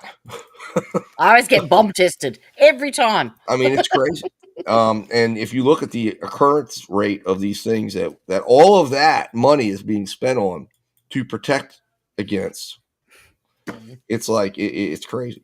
It really is. And at the end of the day, it's always a losing game as well, because the main reason why bad things don't happen is that people don't want to do them. That's right. And once that changes, then it's true. Then people can do, like, people are like, oh, well, if you can't get a firearm, then you can't do like all of these bad things. And it's like, well, with a little bit of ingenuity, the average person who isn't like who isn't basically a cabbage can think of ways to cause tremendous damage. And it's not hard. I think YouTube will get upset with me if I give examples. But I mean, if I wanted to cause some chaos, it wouldn't be difficult for me without grabbing any of my firearms to cause some tremendous, havoc.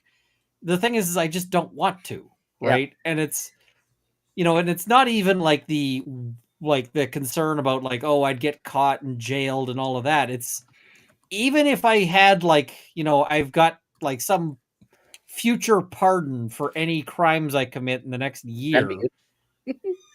It's like, would I go shoot my neighbor? No, I don't have any, issue with my neighbor. I don't. Mother-in-law? No, my mother-in-law is actually a saint. So no, you're lucky. I miss out on all the mother-in-law jokes. It's but yeah, it's, this is the thing, is that most people aren't committing mass homicides because they don't want to, not because they can't. And that's fundamentally sort of the thing there. You're right there, Cat Q. He's lovely. It's been lovely having him. Yes. And we are very appreciative, because you are under the weather, and mind you, you've had, what was it, 10 days in Vegas? Did you have a fun time in Vegas, Ian? I mean, I was at SHOT Show. I got to go out to the desert and shoot fun stuff. I got to see and talk about guns and so forth. Vegas itself is kind of a weird town. Mm-hmm. Vegas is incredibly expensive to exist in, because everything costs. It's gotten terrible as far as that's concerned. Oh, can you claim it on your taxes?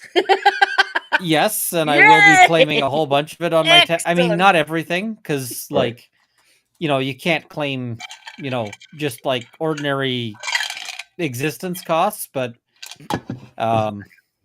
yeah, all of that. But I mean, Vegas is a great town if you want to see shows, if you want to do stuff. I don't gamble, so and thank you, Elizabeth. But yeah, I've seen too many people who've completely blown up their lives gambling to really think that that's that's a good way to go. But so, but it's It a fun used to town. be. I mean, it used to be you could go and get a deal in Vegas, but that Vegas is completely gone. There are no deals. There are no deals. In fact, What's it's like the deal? you pay a premium just to buy something there. Especially if you're on the Strip. I mean, that is. Whew. Oh yeah, and I haven't been there. We were there. Actually, January of last year is the last time I went, and I remember we went, and it had been like a year or so before we'd come, and we came back last year, and it was like I couldn't believe how much everything had increased. I think it's because of all the sports teams, and now they've got the Grand Prix is there, and they don't feel like they need to attract people in. They've got a WNBA team, they've got a hockey team, they've got an NFL team, Well, they've got anyone a needs to Sphere with build all the security. shows, so they don't. It's like I was reading an article that said that the new Vegas idea is expect on a 3-day trip to spend the average person, if you're going to stay at come to Vegas and get the full experience, and even without gambling, expect to spend between $5,000 to $10,000 on a 3-day trip. Wow. Which is not at all how it used to be marketed. But now I it's did about not premium, spend that. premium experience. Well, yeah, it depends on what this is for a couple. This will be like a couple coming in and saying, let's go do all the shows and eat in hotels. But I mean, it's, I know once upon a time you used to be able to hang out in the casinos and have like cheap buffets and, they'd provide you with free drinks and that kind of stuff. Yep. Even if unless you're at the point where you're starting to get free stuff at a casino, it means you have lost such a huge amount of money that you yeah, if they're starting to come by with free drinks when you're at the casino, it means you're getting hosed. Yeah, they used to have a 99-cent shrimp cocktail right on the Strip. Now you can't find that anywhere. I think they have $1.99 downtown at one of the.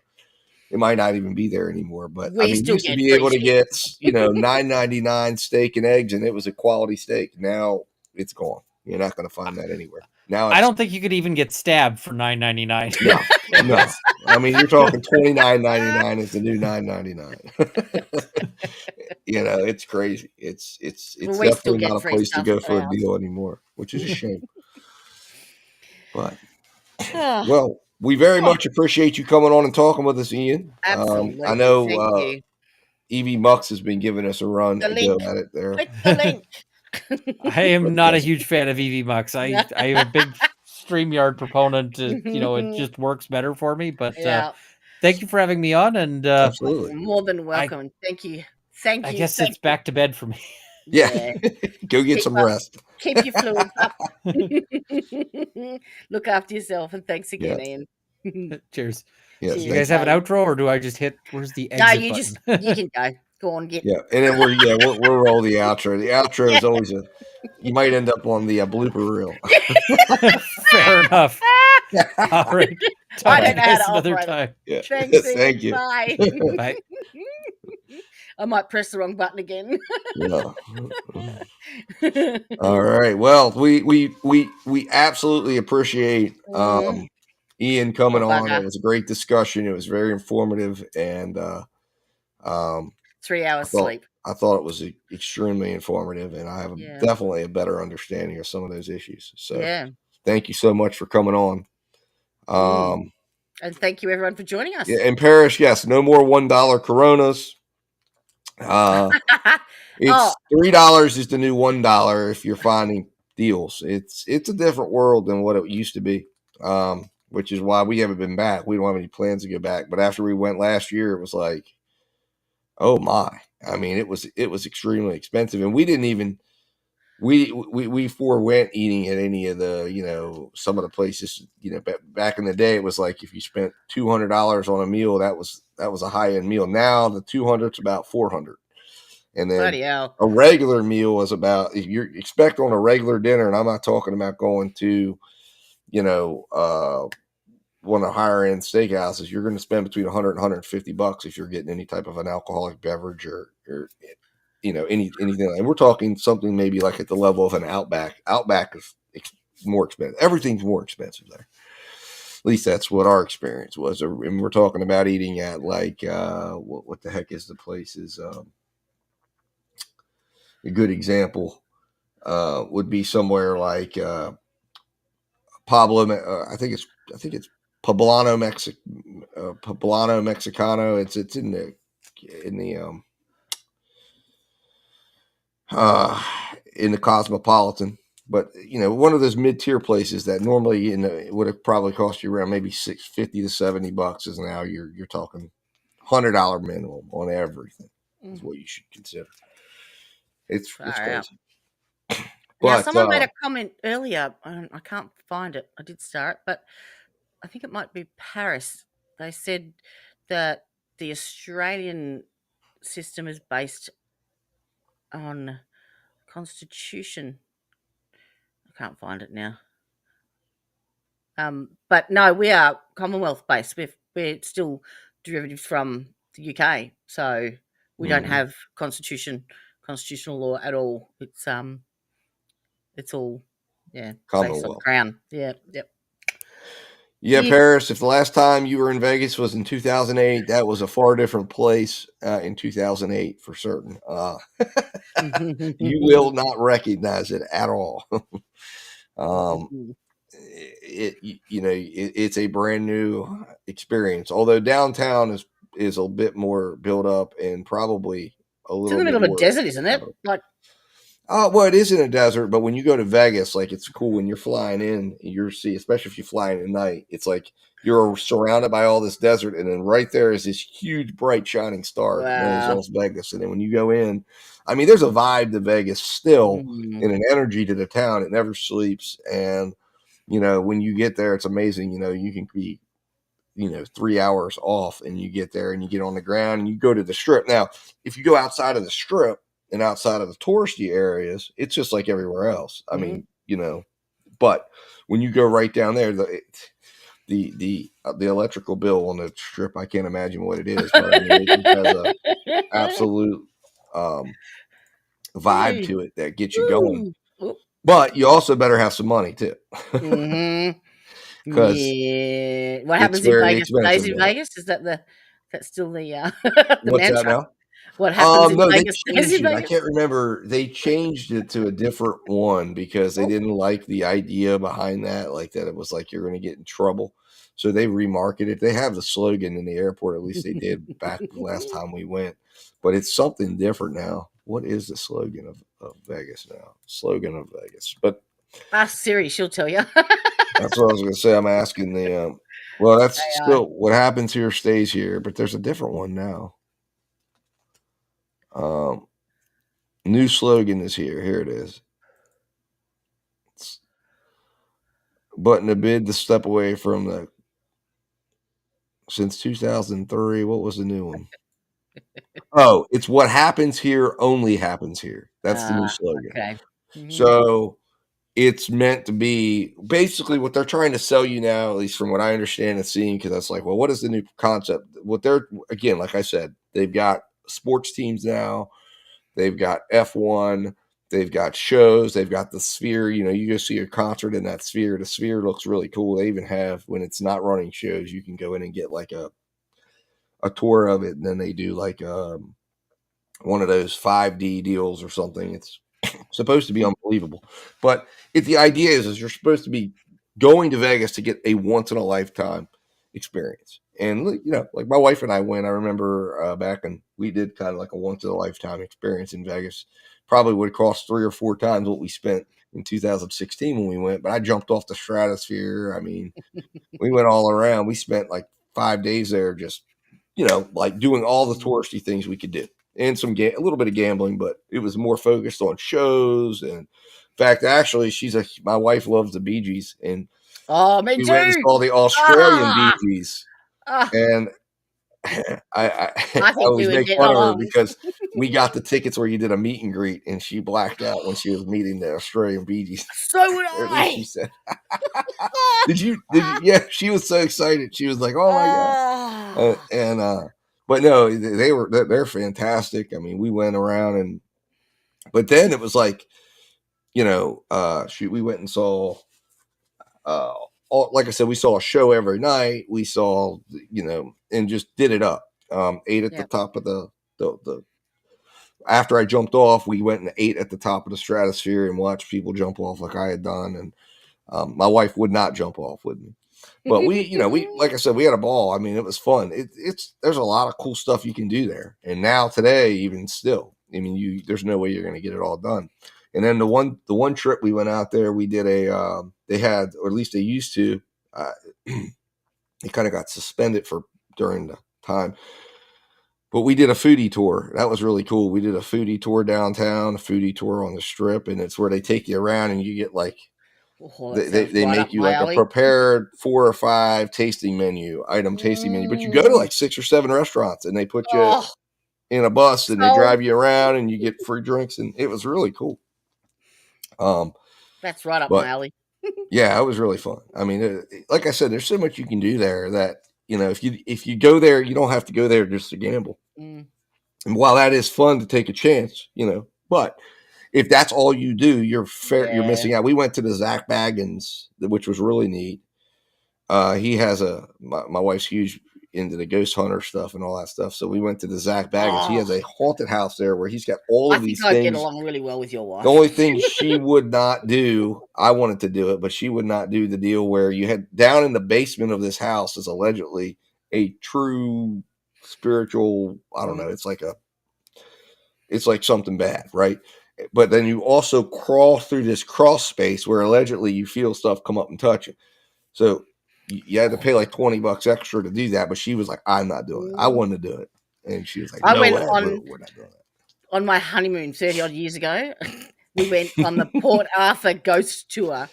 Oh wow! In Tasmania, and it's fabulous. Oh, this was something else. This was like probably 2 hours, and you go all around and you see all this stuff, and they really do a heck of a job hyping you up. When you go in, you have to sign like all these releases because there's allegedly they have all these examples of people that came through and took the tour, and like there was one thing, this doll that if you look in her eyes, people have had bad things happen. One guy got hit by a car, another one died. And they have all these examples. So you have to, if you're going to go view it, you can opt out of that room. But if you go in, you got to sign a release that says, which of course just adds to the mental aspect of it. What is it? Mr. McGee wouldn't have lasted there, would he? No. I mean, like I said, it's a funny. How ridiculous! For goodness sake! Really? The man had a heart attack. Yeah. God almighty. But yeah. So, like I said, if you go there for just for one aspect, but you got to really, there's so much to do. You just got to look it up and I mean, there's a lot of cool crap. And then there's this little, if you go downtown, anybody that goes downtown, it's called the library.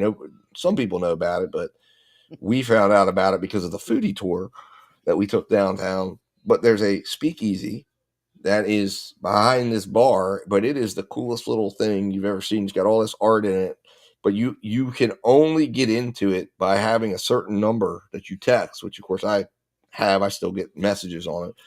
But you have to text that number, get a code, and then you get in line, and then you have to go give your virtual code to get in. But it's called the library, and it's down on it's right across from the El Cortez. Well, so it's all virtual reality stuff, or no. It's like an old time speakeasy that's been in Vegas, but they just they made it to get in. Like you would walk by this door and you would think it was the back kitchen to this actual bar, but when you walk through in there, I mean, it's like this little cool, little quaint. You go in and you get like 30 minutes in there and you get a drink, and then they're exit you out to the actual bar, which then which then faces Fremont East, and then you can go out and walk along. Which Fremont East, I believe it's Fremont East. You can build up. That's down near like Container Park, where they've taken all these storage containers and turned them into shops and stuff. But down there's like really nice bars and stuff you can walk down. And they have kind of contained it so that because unfortunately downtown, there is still a large homeless population. And one of the drivers, you see a lot of stuff down there, especially late at night, is they have a drug treatment center that they release all these people from, and they release them right into downtown. I mean, not the greatest place for getting out of treatment, but they release them, and sometimes you'll see people in their gowns, especially still, for gambling addiction. Yeah. Well, yeah, it's definitely not good for that either. Not at all.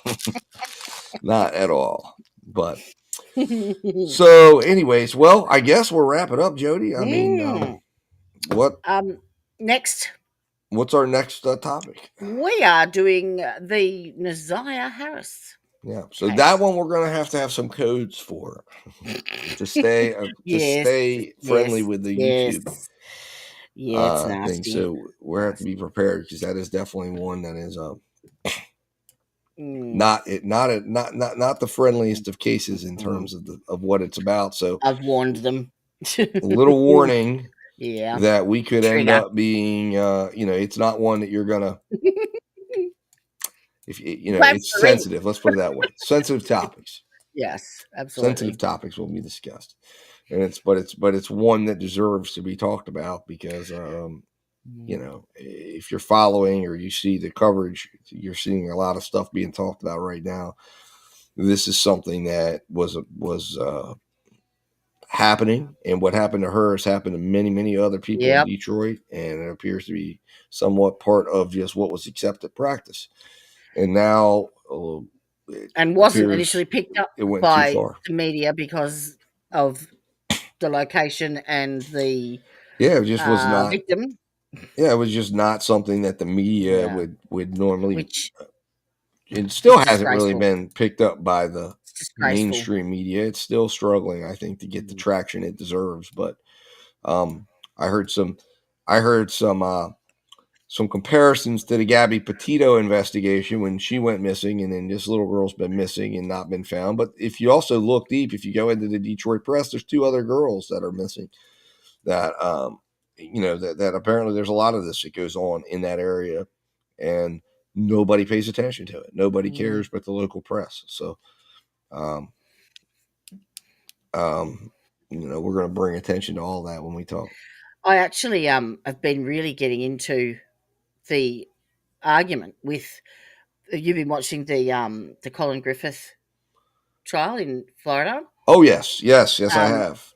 The actual attachment of client attorney privilege with regards to his phone, and where the line is crossed between being a parent and guardian and perhaps owner of the device, and being able to access that privileged information. Well, especially when it is. But they're trying to use it against them, correct? Well, apparently they said the texts on there were him asking his attorney how he could protect himself, and she actually managed to hack into his phone, and she took screenshots of these messages between him and his attorney. And the argument is that privilege has been broken, and whilst but he's the state's trying to use those messages against him in their prosecution, correct? Yeah. Which it would be privileged, and the state's trying to use the argument that because he used her phone, that she owns right. But the idea is basically what it is this, and this is at least this is what I understood the argument to be, is he's using her phone. So thereby the state says, well, you're using someone else's phone, which technically, one way you can break privilege is if you speak about it in a public forum. Yeah. And then they say privilege is broken. However, the issue at hand, and this is what the defense attorney was trying to get across, is saying that's a dangerous precedent, because he doesn't have an option to have his own phone service. So thereby, she bought him a phone. She bought the phone, and right, but I mean, he doesn't have the option. he doesn't have the resources to buy a phone Yes. himself. So where thereby the privilege should extend to the youth, to the child. And but then the idea is like, is she involved in that privilege because she Yes. was his parent and her parental rights had not been taken out? So this is that it's actually, that's why the judge was saying it's really a novel legal issue of what do we recognize it. But see, Florida, you have to remember, Florida has gone there because remember, Florida is one of the few states that doesn't, and this is why it's interesting it's being fought there. So you have to understand the background of what they're fighting. At his age, the police would be able to talk to him. They do not recognize the needing parental permission for 17 years old. So they have the right to talk to him without parental. So the part of what his defense is saying is, if the state acknowledges that, then you would have to say then that he had a right to privilege on those messages, and that the fact, right? But the issue is that the parent has a right to track the device, but it's not about the mom having knowledge of it. Okay, but the fact that the state can then infringe on that right to his discussion with counsel, that's a totally different situation. So I think the state's at the losing end of the argument, or at least they should be, but it's Florida. So if there's anywhere that this was going to manifest itself in terms of setting new precedent, it's Florida, because Florida, like I said, they're already challenging the boundaries on lots of other issues. One specifically being, like I said, the right for a child to have a parent present and for that to be used against them. And they've said the child doesn't have a right to counsel at a certain age. I think it's 16. So the police can come in, take that child to the police station, and the child would have to assert his own right to remain silent. Doesn't have a right like every other state would recognize that the parent has a right to be present and that questioning can't commence until the parent comes. But in Florida, they say no, 16. So then you go, again, like I said, it's always a waterfall effect, because then you go, well, how does that affect this? And how does that affect that? Yep. But it's up to the courts to define that. It's up to how far it goes. Does it go to the United States Supreme Court? And is the United States Supreme Court willing to stand And up? at what point does, being the guardian, does she have to then facilitate his being able to access communications with an attorney? There's Well, and then you've got the idea too of, I think that in this case, to where here's what I think it's a situation where you also have to understand the vagueness doctrine. It has to be readily understandable to people that is the situation for the state to be able to proceed, and the legislature has to go in and clear that up. So I think that the courts will find that information should not be coming in. And isn't allowed to be used against him. Now, does that mean that if he testifies that they can't go back to those messages and use it for purposes of impeachment? That's a totally different story. But you still have the problem of, are they invading the province of attorney-client privilege? It should never be used at all. So there isn't an exception to it. There isn't a way that it should be used ever, because they should have never looked at it. And the question is why did the state and why did the police not put that issue should have been, in my opinion, should have been litigated at a different time when they knew they were getting into it. No, but at the time that it happened, the prosecutor should have put a firewall around it and not looked at the messages and said, we got to go to court and we need to get this situation evaluated. And then what you do is that's when you will get I'm trying to think of what the term is, but you would get someone who would be a custodian of it, who would have access to it, who would be able to see it, and who would be able to review the messages.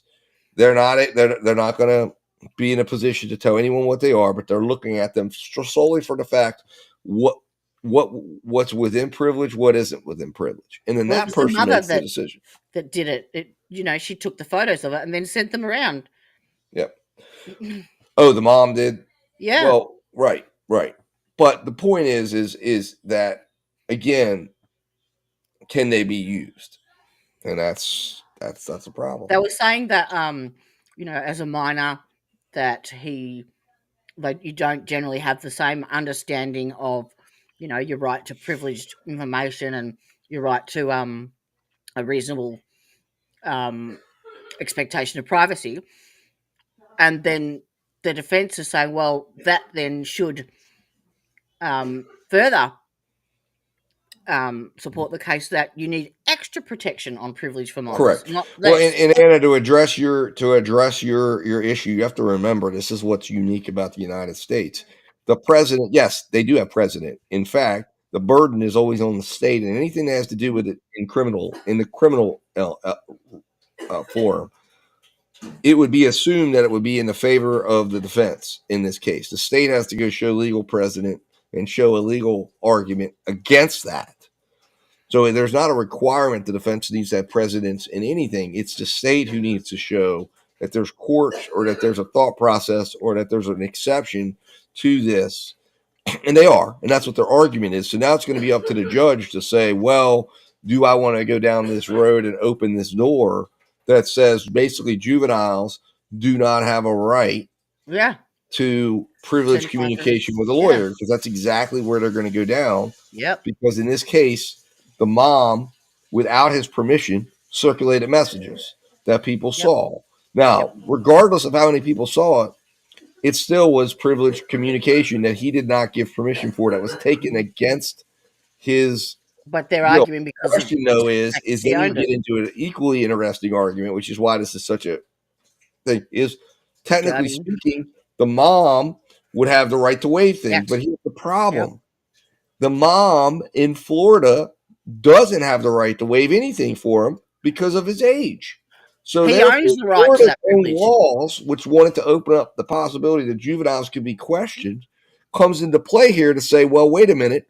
If we're going to say she has the right to waive that and go in and grab that, then he owns that privilege. The client owns the privilege. So that's the problem. And they're saying, what was it? And the mom stole the conversations without his permission. But the idea would be, one way you could get around that is if it was a state that recognized up under 18 that the parent's in full control of their minor, then the parent would have the ability to waive. But she doesn't. So this is why the state has had to say, it's the crowded room. We're going to view this like everybody's looking at this thing. Well, guess what? That's problematic because the crowded room only existed because the mom decided to do this. But did the mom even have the right at that point? And it sets up so many different things that I think this judge is like, holy cow, I don't want to be the one to decide this. How do we get around it? And I think what he's going to do is he's just going to exclude it. I think that's the easiest way to do it. And then, of course, what that does is that lets the state can still appeal that issue. Even though, like, let's say they lose the case, they could still appeal the issue just because they want to get it decided and decide how do we deal with these circumstances. So then they can do that. That was one of the things the Carly Gregg judge was saying when he was ruling against precluding the experts. And he said, I think I'm wrong here. And even if this results in her getting an acquittal, I want you to appeal it.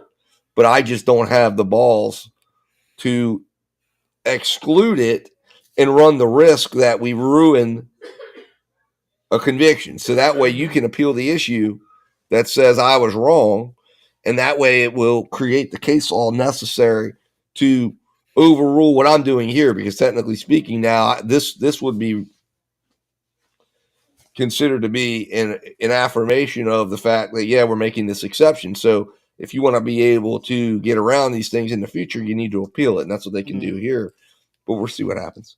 I think one of the judge's questions was something about the law. Does the law provide some reasonable rights against unlawful search and seizure against a minor and the facilitation of the guardian to because you could technically, this a day and age, surely you could provide a mobile phone with one number in it, or adversely you could have one contact your attorney, have a password lock against it so that that protects it.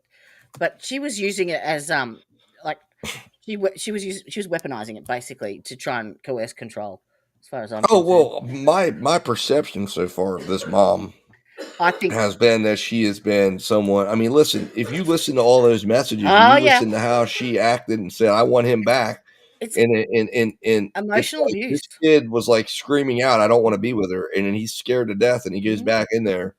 Or I don't know if he's scared to death, but he doesn't want to go with her, and she's coming, and it's like, I mean, why would you want a child in your house who's threatening to kill you if you believe he was He actually going to? requested to be Baker acted instead of going back with his mother. Right, and this is a failure around him of everybody Oh to yeah, say, yes. let's like he Absolutely. should have been ordered to live with the grandmother. There should have been, additional evaluations. Well, the case absolutely. Well, Anna, listen, there is no way they're prepared because remember, this happened. This is like the Carly Gregg case. This happened in September. We're in January, October, November, December. 3 months to prepare a case of this complexity.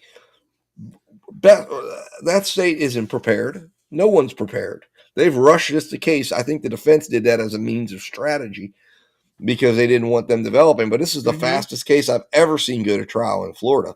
I mean, Florida normally it takes years and years. So I don't know if he hired counsel or not, but the fact that they took this to trial as fast as they did was clearly a strategy of the defense and not the state. But it's crazy. I mean, now is it gonna benefit them? I have no idea. But I think they did this because they didn't want to have him charged in Oklahoma either. So they want to get rid of this case. And remember, there's always the possibility he gets charged for his father's case next, based on whatever allegedly the mom has him saying. Well, that's another thing. That's what I see this as emotional abuse, basically. And a lot of people are pushing back on that because they say, okay, well, he's a bloke, he's taller than her, he's stronger than her. The societal perception of domestic violence isn't really accepted when it comes to males, and the fact, just the fact that she knew about the CCTV footage that had apparently him confessing to do with his father's murder, yeah? But she chose that time to weaponize it. Why didn't she report it when she found out? And there's 30 seconds between each phone call. And in between that, she's texting. And then she's also searching phone records saying, I can watch you, I can see you, I'm tracking your phone. She's got CCTV footage in his bedroom. Like, if anyone did that to a woman, Oh, absolutely. No, you're 100% right. Hold on a second. I have something I hope I can get to play here. Because he's on not this pleading topic. self-defense, is he? Or is he? No, he is. Yeah, no, self-defense. Is he? Okay. Yeah. Oh, yeah. Self-defense Well, is absolutely. That's Oh no, he's 100% in the self-defense realm here. It's almost like he warned them and warned them and warned them. Oh, absolutely. Yeah, They've he twisted did. that too. And yeah, all right, so I want to play this. I apologize. This is not exactly formatted greatly, but we're going to play this little tidbit here. Well, so when here I we go back. go. Go back. Oh. I don't know if is the sound up on it? No. Nope, it's they not. hadn't Hold said on. to their child. Well, every parent reaches a boiling point where they end up yelling and saying things they wish they hadn't said to their child. It's human, it happens. But now a new study finds that yelling can be just as psychologically damaging as physical abuse. Circle of Health reporter Denise Dodor spoke to experts and parents to find out if yelling is the new spanking. It feels impossible many days. Mother of two, Colleen Sabayan, says small things can turn into big battles. Getting out the door is one of the hardest things. I just need you to brush your teeth and then we're going to go do something fun. So does Colleen sometimes yell at her 3-year-old? I mean, yeah. I've yet to ever meet a parent, myself included, I'm a parent, who has never raised their voice. Licensed marriage and family therapist Maricela Hurtado says yelling happens because people often parent from a place of fear. We yell because we really want to drive the message home to our child that this behavior or this this thing that they're doing is now, aligned with how we're going to attempt to keep them safe. But a new study in the journal Child Abuse and Neglect finds shouting at, denigrating, or verbally threatening children can be just as damaging to their development as sexual or physical abuse. Any form of trauma impacts our educational abilities, our social emotional abilities. When a child's being yelled at, the brain activates and it says, we're in danger. And when that child's stuck in that space, the child can't learn. Psychologists say the behavior we model in front of our kids now is the same behavior they'll model in front of their kids,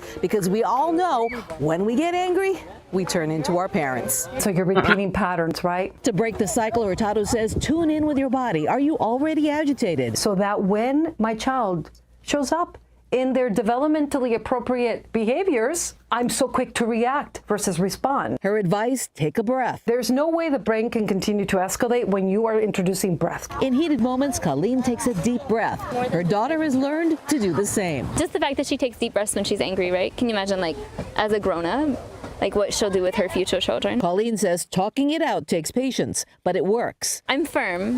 I don't spank, I don't yell, but I'm firm. Denise Dodor, ABC 7 Eyewitness News. So there you have it, and this is something that I think when I saw the Carly Gregg case, and they were talking about how in that case the mom was extremely verbally abusive to the point that she was in counseling and talking about it with her counselors, and then they talked about how it led to that situation that occurred, and that she was in essence trying to react to what she that study that they reference in there, which I have looked at and read, and I'm always looking at things like that as a parent to try to figure out how to deal with kids in a great way that you get good results. But it says that, I mean, it does extreme damage. So this mom who was verbally abusive, to say that, and what we manipulative, listened, and the cussing and the way she talked to him, she was doing like anybody that says, "Oh, that's not damaging," that's damaging to that young man. And they say the mom, who many view as is supposed to be the nurturer, and they say on young men it can be incredibly damaging to a young man who doesn't have a great relationship with his mom, or that the mom is incredible. When you go dig into that study, it talks about the impact it has on men and their future relationships and their future time as parents when you have a mother figure who is attacking them, putting them down to the degree that she was. And you heard it. I mean, there's no debating that. We have it on the Ring cameras. And that treated to the grandmothers, and she then she came in, and it was like, so how he's viewing all of that is like he's going to be subjected back to that. She's going to put him back in there, and we don't know what happened inside the house, of course, but the only problem is his claim of that she fell on the knife. I think is going to be a little bit facetious. I mean, that could have been something that you just, oh crap, what do I say at the time? Because he is a minor, but she used every trick in the book to try and control him. She said, the car, right, I'm selling it.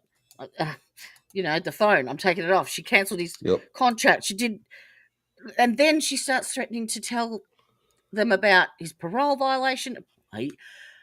He's got the ankle monitor on, so if that ankle monitor, if he's breaking his parole, that would have been notified to me. But to actually bring in and say, right, I'm sending all these messages about how you're involved in your father, especially knowing that she would have known way before that, she's weaponizing that as a part of manipulation and control. Yep. If she'd have known about it, then she's an accomplice, as far as I'm concerned. If she didn't report it when she found out, there's a lot in there that I just think, But I think unfortunately though, in Florida, with a Florida jury, in the mindset in the Florida area, this young man's going to get convicted, I think. But I could be wrong, or at least he'll get convicted of something. But the lesser. way juries are going at the moment, I just have no, the Ponzi case. But listen, I feel like, to me, the best. The Ponzi case. We'll talk about that in 1 second. Yeah. But I think that, in my opinion, the judge, I mean, putting it before the judge, he should take it to trial, because as you saw what happened in the He's young a good man, judge. I like the judge. that stabbed the girl outside of the wing place, and the guidelines said 19 years, and the judge gave him life, no parole when he gave an open plea. I mean, that was an insane, in my opinion, overstep by the judge to give someone life without parole where no death was resulted. And this is a young kid who had definite mental health issues, and that his family was trying to get help for. But again, as I know, and as my wife can tell you, it is extremely difficult to get mental health support for young, because she that's what when the kids come to her, she gets them in the emergency room while they're waiting and trying to figure it out, and she gets some of the extreme cases. The mental health system universally is disgraceful. So it's a very difficult road, and but yeah, juries, it'll be interesting. Now, as far as the Cochran jury goes, listen. Oh, look, let me tell you I was something, devastated. Jody. That was absolutely devastated. that was a product of the lawyering and the fact that the lawyers were probably disliked as much or more than her. Yeah, I hope that they can go for an effective counsel. Well, I mean, and they were very shocked because they really thought they had a great case. And listen, they do. Like the case should have been won because technically speaking, when you have two separate medical examiners come to court and say it's inconclusive, and you have there was three. Yeah, I thought there was three. There was one. The one the state called that exhumed 5 years later, who changed the manner of death to homicide. The other two said that it was undeterminable. So no, it's not rocket science. No, I mean, to me, it should have been a not guilty based on if she had competent, strong counsel who could have stood up there and argued and the listened case to what people said. but here's the thing you guys got to understand, though, right? This is where the state's case came in, and this is where when I heard the state's theory of the case, like, here's the problems that you have that the jury went back there because they are the deciders of fact. They had the right to make this verdict. It's only a couple of hours too, wasn't it? Oh, they only deliberate 2 hours. But listen, they should have had a change of venue, like her attorney said. I mean, it was pretty clear that the jury did not consider the case at all, and they went in there and just convicted her, and then they didn't even consider the mercy phase at all. They just gave it to her. They were listen. You got to understand, in those communities over there, she was convicted before she ever went in that courtroom. Okay. So she got a good case for appeal or not? Oh, absolutely. Yes. Yes. Now, again, whether or not she gets a quality attorney or not, who can actually raise the issues. But yes, there's a lot of good issues for appeal in there. I wonder if they even told her. One of them being the change of venue issue. Yeah. And again, it matters. She got appointed counsel. Those were appointed. They were not, they were not hired by her. So you get, as my dad used to say, you get what you pay for when you go appointed. So I said, you pay peanuts, you get monkeys. And now they may have been hired at one time, but they ended up getting appointed and everything because she lost everything and they seized all her money. So I think she may have hired Victor at one point, but Victor wasn't bad. He was able to question people pretty well, but the other guy was, a little bumbly. And then when he didn't even know her kids were in the courtroom, holy cow, that was just the epitome. But I mean, if you really want to look at incompetence, there you have it. Yeah. But the idea here is remember, listen, I think where the jury went and hung their hat on too in this case, and where the state has it is, look, why was she, and this is something that I think maybe has flown over people's heads a little bit when they're looking at the case, but one of the things is, why was she focused on his blood sugars when he wasn't a diabetic, when he had nothing to do with it? And the state's argument was that when you were looking at that, that was evidence of a guilty conscience, which is true. That's valid. But then you have using the insulin for his body. Right. She hung herself. Remember, she sent a message about it into a group chat that was like, hey, everybody, his insulin's like, his blood sugars are good and all that stuff. Why was she even thinking about that? And then on top of that, she's requesting a vial of insulin, where they had her doctor come in and say she didn't need insulin. Like, I did not prescribe her for insulin. But she's leading. How long before the incident did she request that vial? The morning of. That was the whole thing. The guy dropped off that insulin at her house that morning. Okay. And that's the whole point. Like, when you follow the timeline. That's the one that was tampered with, or the one that didn't have any? No, that was the one that was it was used, because there was but that was the one that was used. But she dropped, or at least I think it was, because I thought there was 2 insulin bottles. One was used and one had another substance in it. No, there was 3 bottles. There was 2 insulin and one had the clomiphene citrate label, but it had the I'm not sure, because I'm not sure which one it was, but I know that the way the state's telling the jury is she makes this request for insulin when her doctor comes to court and says she didn't need insulin, in that he would have prescribed it for her, that there was nothing in what he gave her to need it. Then, so why did he prescribe it in the first place? What's that? Why did he prescribe it in the first place? Well, because he said she didn't need it. There was no need for it. She had nothing. Well, he gave her a prednisone shot the morning of, and she told the neighbor that she was concerned that she was going to have to go buy insulin and purchase insulin to counteract the effects of the prednisone shot. So the neighbor or the lady said, "Oh, I'll send you a bottle, no problem. Like, don't worry about buying it." So then, but the problem is, her doctor says she didn't need insulin. There was no medical reason why she needed insulin that morning. And then you have the message that she then sends back to her friend when she says, "I wish I could do more for you guys." And she says, "What you've done is perfect." And then a few hours later, he's on the floor of the kitchen. And then they're like, she's taking a picture of him. And then she's inviting all these people over. And then she starts, and then of course you have the message where at 1:30, after she's already taken the picture of him unconscious, she's sending the message to one of his people in regards to talking about the Ponzi scheme and saying, "Hey, the monies will be there, don't worry." And she's essentially, while he's unconscious laying on the couch, continuing the false stuff, but she's doing it now on his phone, impersonating Michael. So it makes it look like she got him out of the way.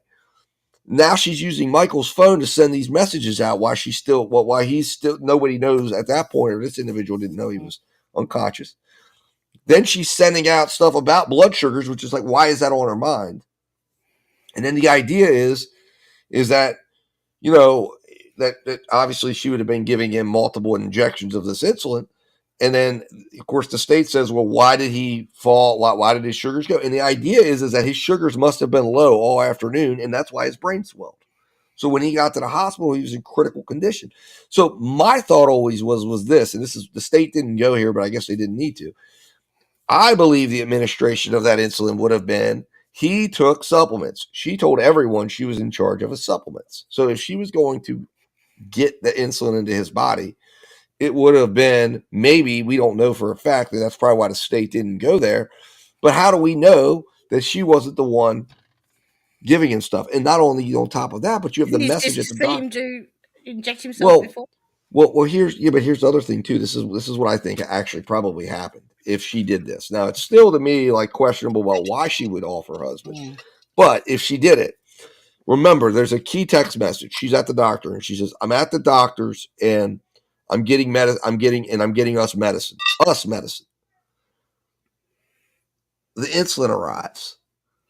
She's going to tell him, I think, that, and he doesn't know because she's a pharmacist, I've got to administer a steroid to you. The doctor said, because remember, they were both showing signs of illness. So he's ill. So he comes home and he's like, "Oh, okay, that sounds good. We want to do that." So the way she's going to administer this thing is he thinks it's some sort of legitimate medicine, and she sends it into his body, and that's why then it waits, and then he goes and throws up, which is exactly how you would react to low insulin.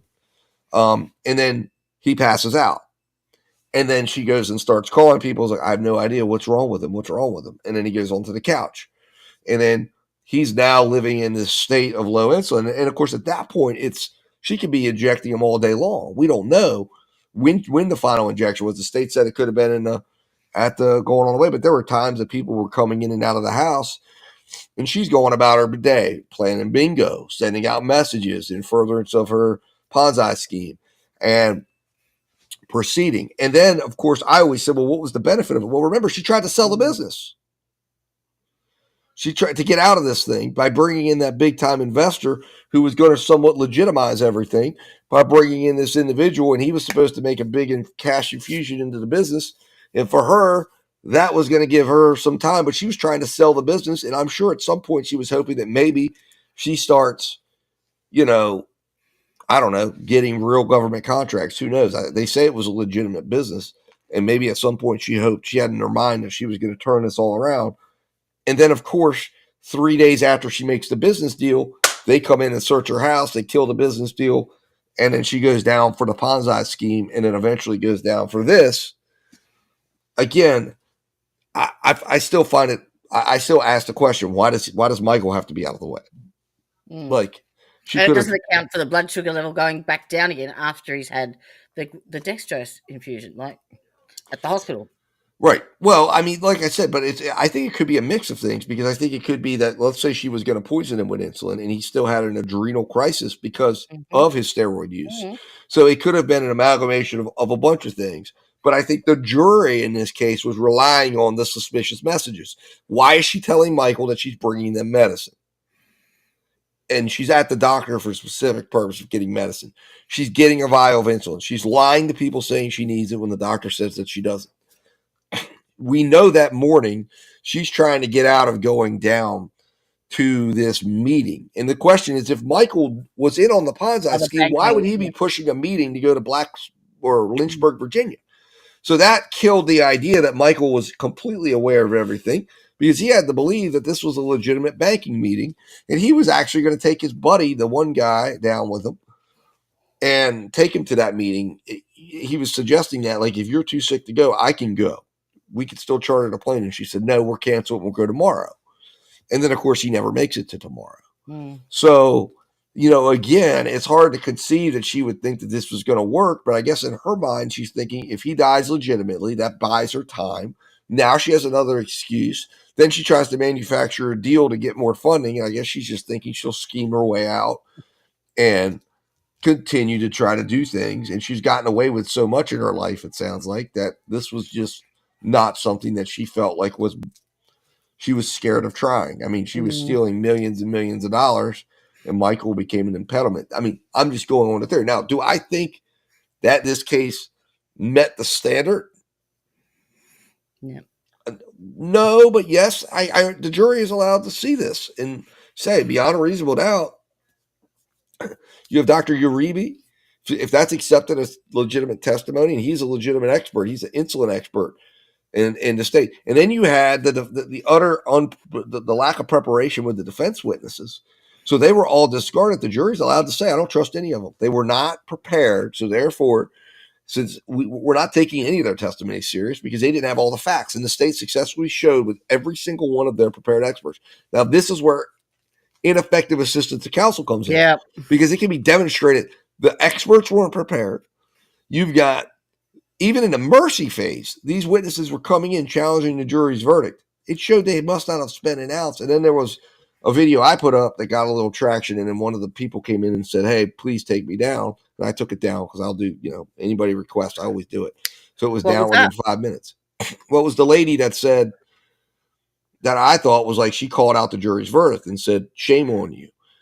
And then she went in and she put up a comment or two and was responding to some people that were commenting on her testimony. And she said, I wasn't prepared. The defense didn't prepare me. I went in, I never had a conversation with the defense attorneys at all. So they all prepared statements, and they were not given any guidance or knowledge of what to do.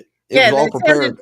It sounded a lot like they were asking questions they didn't even know the answer to themselves. Like, they were they did not believe they were going to go to a mercy phase. If you listen to, hold on a second, give me a moment. You guys probably haven't seen this yet. So this is some good. I had to play that attorney on 1.5, and even then it was slow. Like, why am I not getting? There's no. Oh, hello. I did see you pop in there.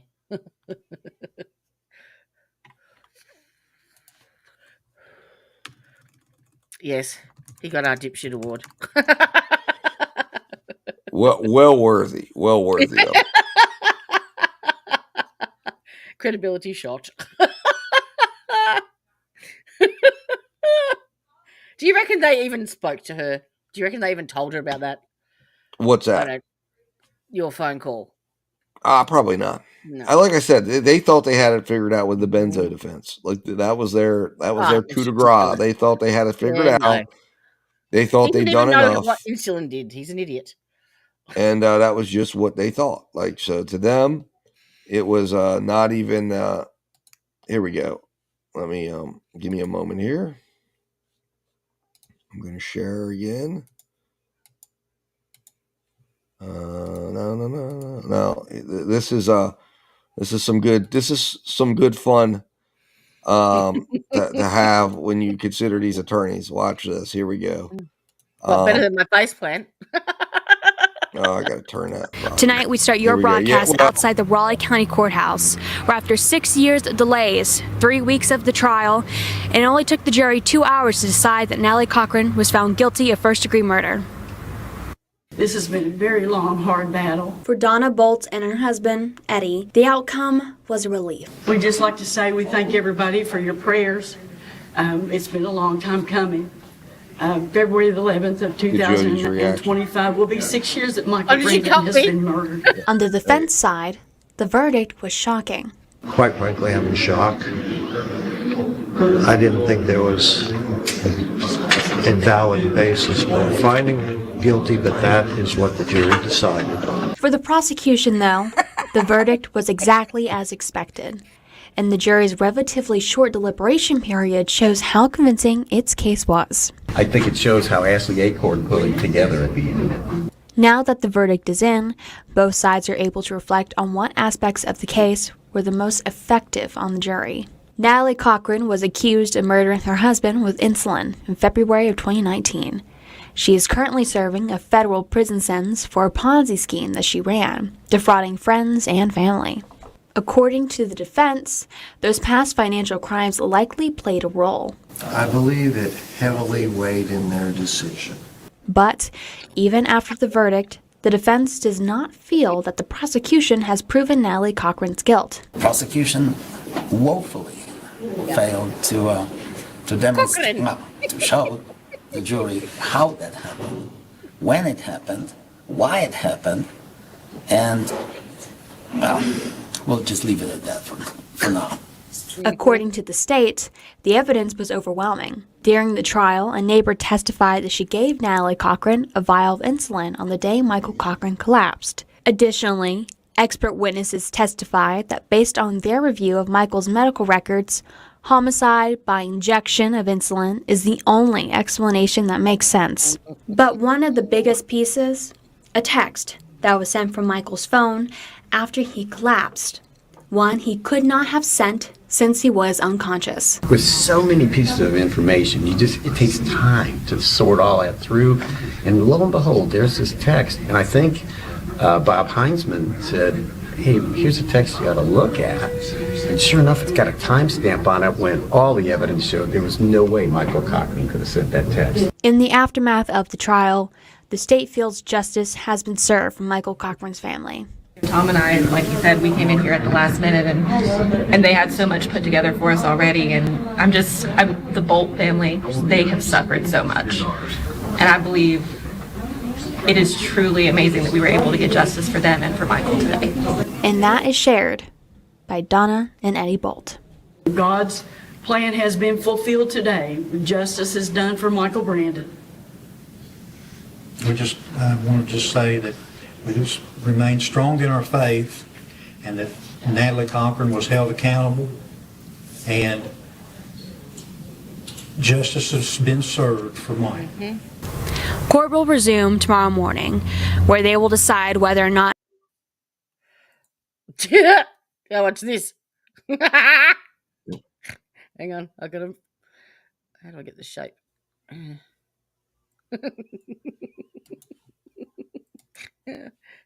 Oh, I know. He I can't. I put it in slow-mo. There's something wrong with him. I'd like to move on to states 12 and 13. Ready, and That was identified as a vial marked enclophamine. See the handshake? Mm-hmm. Bang! Citrate. I love it.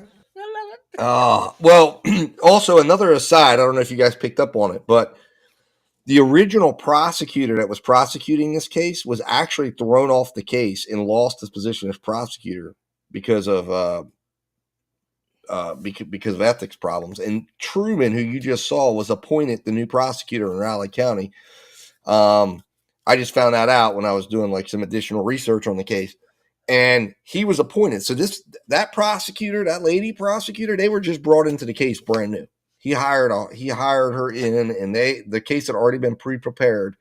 So Truman was not the guy who decided to prosecute this thing originally.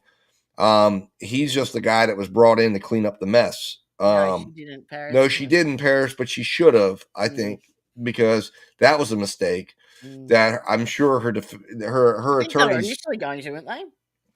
Oh yeah, and her attorneys in the court TV interview that they had, her attorneys addressed that, and they were like, "Yeah, they asked him pretty specifically, do you think that was a mistake?" And he said, "Well, we believe that." And again, listen, I understand where they're coming from. They believe they had put up a very, very strong case in creating doubt, and they said if she gets on the stand, you have to remember, if she gets on the stand, it's like a Murdoch situation. That prosecutor gets to go into everything because their idea is that the financial crimes were the motive. So they get to question her about all of that. And she's going to go, and by the time they got done with that jury was going to dislike her so much that I don't think that would have necessarily helped, although maybe she could have explained some things, but then she's got to explain her text messages. But I think that's what she needed to do in this case, uniquely speaking, because when you're left to assume what it all was about, and she could have given context to the doctor, to the medicines and what she was doing and what she says was going on. But, I don't think the defense is going to be prepared to then corroborate her testimony, but that's what would have had to have happened. But remember, also, all of those symptoms become evidence because her testimony is evidence. But I think that if they would have been going down the road of an adrenal crisis like what you found, Jody, that would have been really, really, really, really strong because it would have been a good alternative other than the benzos, which is what they said. Because here was the problem. Yeah. Okay, he takes the benzos, right? Why would he be taking the benzos? He's allergic to them. So it almost plays into the hands that says, okay, if we're going to say benzos cause this, then another juror back there could say, well, you know what? She somehow figured out how to give him benzos or tricked him into thinking it was cold medicine, and he took a benzo, and then it set him into the whole thing. And then that's the same thing as giving him the insulin, and the jury's free to assume that. So these attorneys, by raising the benzo defense, essentially said if this jury wants to figure it out, to me it was like there was no getting around it. They needed to have something in the adrenal crisis. But here's the problem, Jody. In order for the adrenal crisis to be raised, it had to have been raised by an endocrinologist. And as you were asking, do they have one? They didn't have one. No, so there wasn't an I think that probably, but she didn't even touch on it. Well, they weren't prepared to. They could have used the state's expert to talk about it, but the defense at that time didn't know about it. Yeah. Okay, when they called their expert, when the state experts came in. And then on top of that, I'm sure when they addressed it, it was like, well, if they addressed it at all. Though with these guys, I don't think they addressed it at all. I think they just said, yeah, so we're investigating. I don't think they did. I highly doubt it. But I think they should have, and they should have had it. Now again, I know that why they didn't focus on the fact that she was a pharmacist and he was importing medication from Mexico. Like, she's got access to all that stuff. She could buy it. But I think the way these guys thought, though, was, and again, this is how some attorneys are going to think, and this is what they were relying on, is it's not their job to prove anything. It is the state's job to prove beyond a reasonable doubt that this is a that this was an intentional, that his death came as a result of an intentional act. And for them, they were blinded by the power of what they thought was the power of standing before the jury and saying, we have multiple medical examiners have come to this court and said it's undetermined. And the only person that isn't is Dr. Uribe.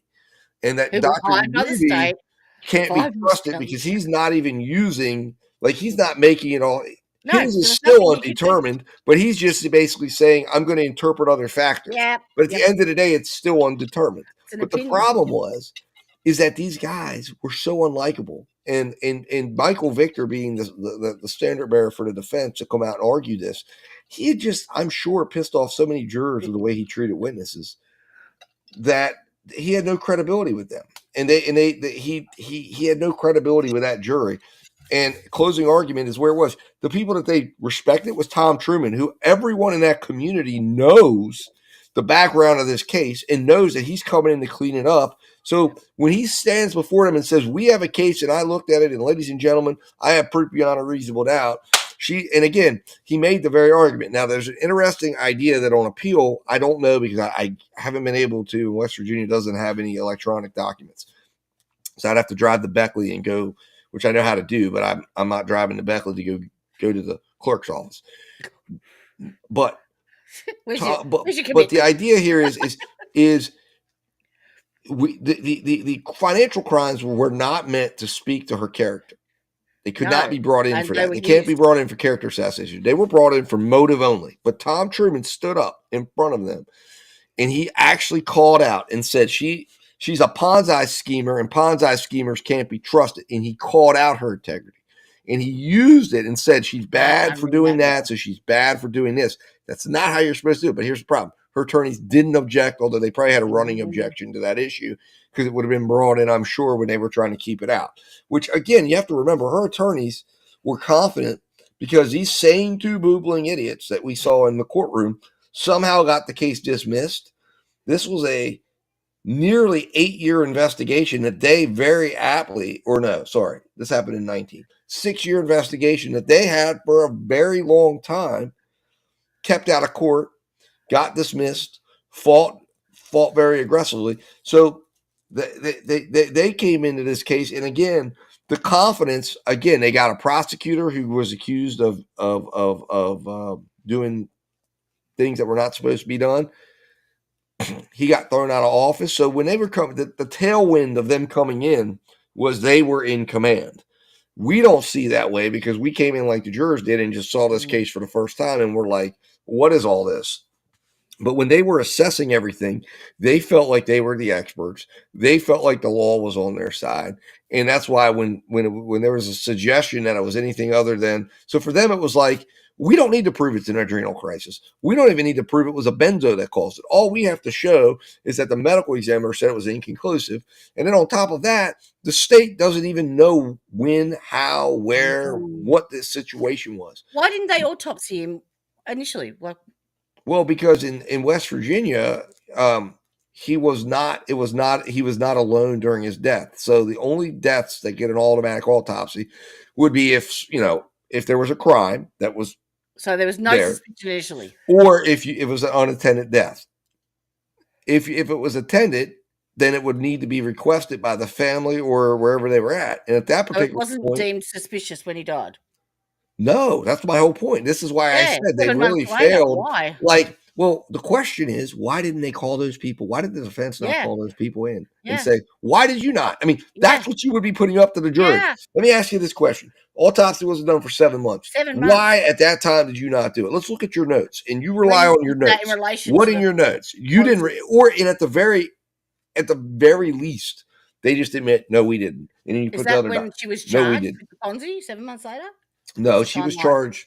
February is when he died. May is when they raid her, and she wasn't charged with the Ponzi scheme. I want to say she was charged with the Ponzi scheme in September because they had to go through all her records. Right, August, September. That's 7 months. months. She got indicted for the Ponzi scheme. That's 7 months.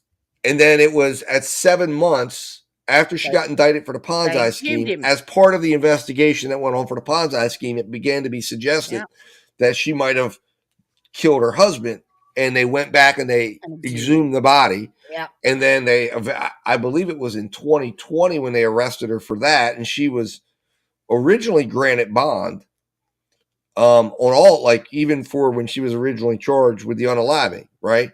And then she was out on bond federally. And then she pled guilty in 2021 and got the 11-year sentence, which she was going to only have to do 9 years or 8 years of, because she's eligible to be released federally, which now doesn't matter, but in 2029.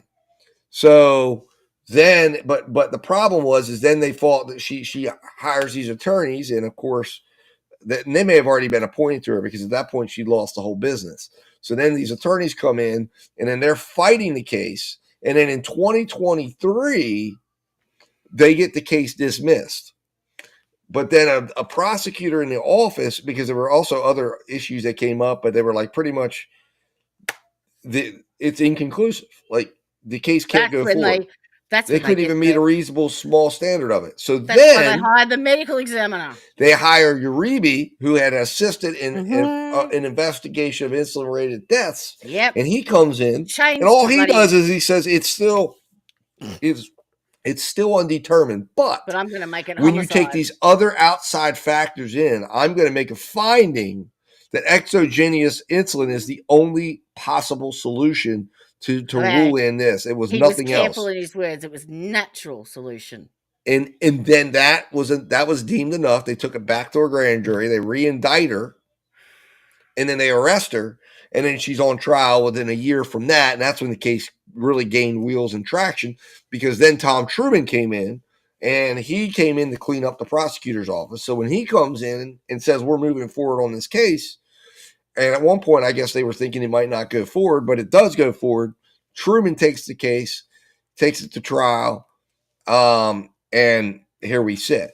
And the defense comes in with this overconfidence because they believe they've got a case that is just problematic. She's been doing press interviews, and she's expecting that she's going to come in and win this case. And that's what her attorneys told her was going to happen, because they said there's no way the state can overcome this issue. You're presumed innocence, and it's true.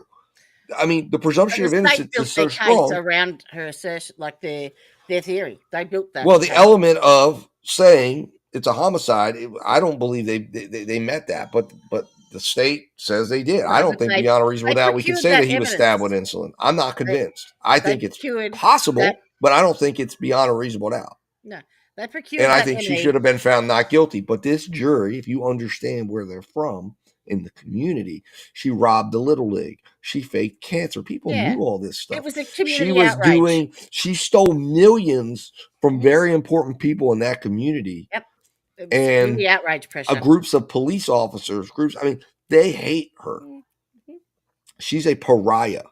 That's what I mean. The state built their case around their theory to support. Correct. Now, what I don't understand is why her mom, who was on the stand saying that she had gone and was selling her house to go buy the childhood home, why would you not have invested in getting her good attorneys who could come in and have had a chance of beating this case? To me, she spoke to her lawyers and they said, no. Well, of course. I mean, these guys thought that obviously, but I mean, I think we'll see what happens now on appeal if she actually hires appellate counsel as opposed to allowing it. But it'll be appointed. She has every right for it to be appointed. But again, she got what she got. And these two guys were definitely in over their heads. I don't think either of them, in my opinion, I don't know for a fact, but I would bet if we went and looked at their histories, neither of them probably have a strong history of trying capital cases like what they were involved in here. And it kind of is clear even during the penalty phase and just the way they handled themselves. I do believe from researching Victor and from researching Michael Victor, I think he has a lot of it, like insurance cases and stuff that he.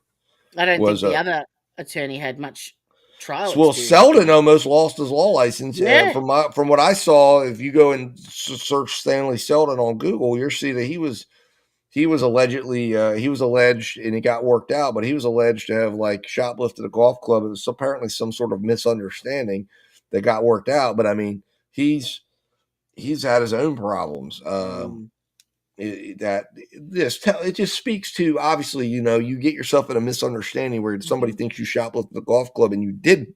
It just tells you your level of competence as a person, even in your own general affairs, let alone you go into a very, very complicated, very, very important case like this, and you're entrusted with this, and and to me, it would be one thing if you showed competence to the whole thing, but the thing that shows that something is clearly wrong with this man and might even have an onset of dementia, which I think is the most demonstrable thing, was when he stood up in front of that court and told the judge, and he appeared to really believe it, that her kids were miles away at school and they'd been sitting behind him for days, ever since they testified. And she had to tell him that. And he got confused. And then the judge basically, I think, said, "Oh my God, Court TV's watching this. Our little conspiracy to convict her might get outed. I'll go ahead and give them a day." Because I think they knew these guys were not fit for this case. I mean, or at least Selden. I mean, that guy has to have something going on with him. And the silly thing was, they hid the son's face. How do you not know they're in the courtroom? And then he sat behind her, and his face was right next to hers on the left. The whole trial, the rest of it, I mean, it was just unbelievable. And then you got the other guy allegedly flipping off the jury when they come in. I mean, that was being pointed out in one of my videos that I put up of them coming in. I mean, listen, this was not. It was a shit show. It was, and it was not. I figured the jury was going to convict her. I didn't expect it to be so quick. I thought they might go back there for a few hours, but I think the jury showed their own bias when they came out so quick. Yes. I mean, they didn't deliberate on anything. No. And I know from being on a jury, it was impossible. I think they may have went back and ate lunch, used the restroom, filled out the paperwork, and then probably said we need to wait a little bit because we don't want it to seem like we did it in 15 minutes. But they had no deliberation whatsoever. No. And that was just because I think, like I said, the background of this case, when you look into it, this was something that captured the entire community. For us, we just found it. But this is something that's been going on for a long time. Apply for change of venue? Or? Yeah, they did. Oh, yeah, they filed. The attorneys talk about it on Court TV. That was one of the contested issues, and the judge turned them down. Yeah, that's why they said listen, there will be a wealth of issues from ineffective assistance of counsel, which will not be necessarily considered at the beginning. There will be other legal issues, but that would be filed in a habeas. So if she loses the general review of the rulings and things like venue, things like challenging the doctor and challenging, I'm sure, the admittance of the financial crimes. If those pass the test of the Supreme Court, then she'll come back and file a habeas. The habeas will then review the entirety of the defense, and those attorneys will become witnesses, and they will have to defend their decision making. So they're going to say we did a great job and we covered everything. And he didn't even know how insulin worked. Like, if your client... Well, that's what was shocking to me. If you've been involved in a case for 6 years where the primary thing is, and he was so woefully misstating insulin and how it worked, and he was relying on state witnesses, it showed you these guys didn't begin preparation until literally moments probably before trial began. I mean, but like I said, you get what you pay for. You get appointed counsel. That's what it is. It is what it is. And I guess these guys thought, like I said, they literally thought that all they needed to do was point out that these medical examiners had come in. Now, I think there was also a belief on the defense team potentially that this jury was biased. But again, that's also contradicted by they're saying that on the Court TV thing, but then to the local media, Stanley Selden is like, I'm shocked. Hang on, what is it? Popped up about her, I think. Is it Court TV? Just had something pop up, but I clicked no. Something about fighting.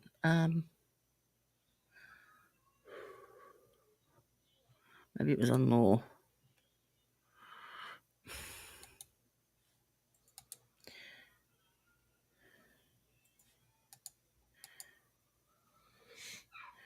No, not that one. So, where is it? Socialite hit shoved it. Oh, okay. Wrong one. Did you see that on Friday, Thursday? That what was socialite, it? the socialite, where she's being Oh charged. yeah, the one, One was witness, she and then convicted? no, it was. It's still going to trial. Like they've got a half day Monday and a full day Tuesday, and they're thinking of wrapping up Wednesday. But on Thursday they had one witness for the whole day. That was it. It was 20 minutes. Well, that's what I was wondering. It's been very short. Is that a jury trial or a judge trial? Bench trial. It's a bench trial with Beverly Canoon. So is Beverly, was this lady a huge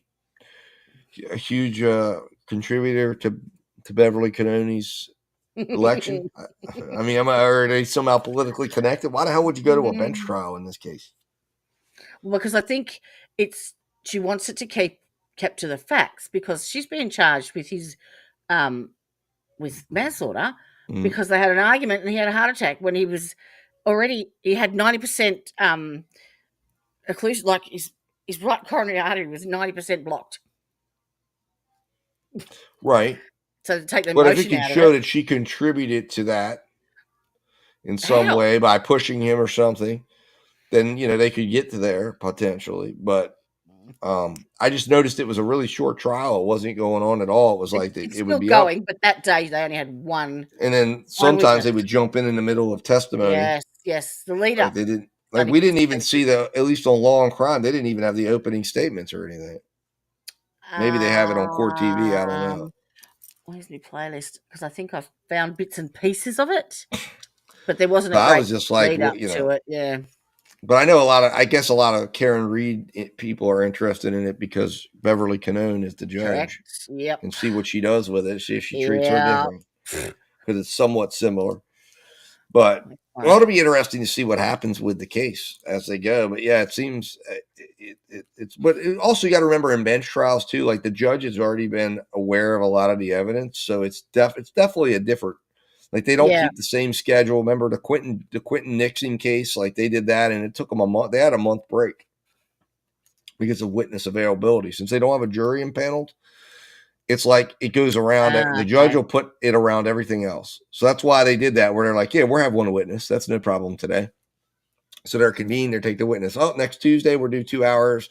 Thursday, well, we have a full day. We'll call all the witnesses in, and then we'll have closing statements. And then at that point, the judge might say, well, I'm going to take the next week to think on this, and I'll give you guys 24 hours when I've come to a verdict. And then they go, or in the Quentin Nixon case, it was 10 minutes, which is never a good sign.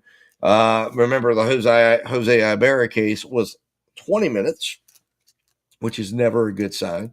But this case, perhaps Beverly Canoon will have to deliberate a bit longer. But I mean, I never think it's a good idea ever to take the decision from 12 people and put it to one. I just don't. There's only 20 minutes of opening statements. Oh, okay. Well, I was going to say, in some cases, they do written openings. I mean, when you have bench trials, it's a totally different procedure. You can even do, for bench trials, you can even decide. There was a case in West Virginia where there was a legal issue about a search and seizure. So they did what's called a written trial, or it was a trial where they did briefs and they submitted proffered testimony. And then they did briefs, and then basically the judge issued a guilty verdict, and it was all kind of understood where the trial went through with the use of this particular testimony. And then if the appellate court found that evidence couldn't come in, he'd be found not guilty. But if not, it'd stay. So they take him, sentence him, and then it got him through to be able to appeal the issue. And sometimes that works, sometimes it doesn't. But well, if you're just basing it on the law, you should never pick a bench trial, in my opinion, ever. But then you eliminate the emotion side. Yeah, but you put a judge who's going to one person who's a judge who is going to side on the effects of the state much more. Now, sometimes, you never know. I mean, it depends on the judge, but there's a reason for our jury system and why it's so unique and why prosecutors are afraid of it. And if you're good at arguing to a jury, then you want 12 people there, because all you got to do is get one of 12. Yeah. Pick a good jury, pick open-minded people, and go in there and make your case. Judges, I don't know. I would be fearful of a judge having the sole providence to. I wonder if she actually watched the Karen Reid trial and went, "Oh yeah, I'll take my chances with Bev." Yep. So, but I think today was a good show. I appreciate certainly if Ian sees us, we appreciate Ian coming on, and we talked about some of the trials that have been covered here. And his link is in chat. So yeah, yes. Not like he needs the subs, but but yeah, we're next. I guess in 2 weeks we'll be on an Isaiah case, and in the meantime, I think Jody's going to do some coverage of it. I've got plenty of coverage of it on my channel. If you want to check it out, get familiar with it. I'll probably be talking about it here as we lead up to it, because there's things coming out. Supposedly her body's been found, but we're not. That's all still up in the air, but.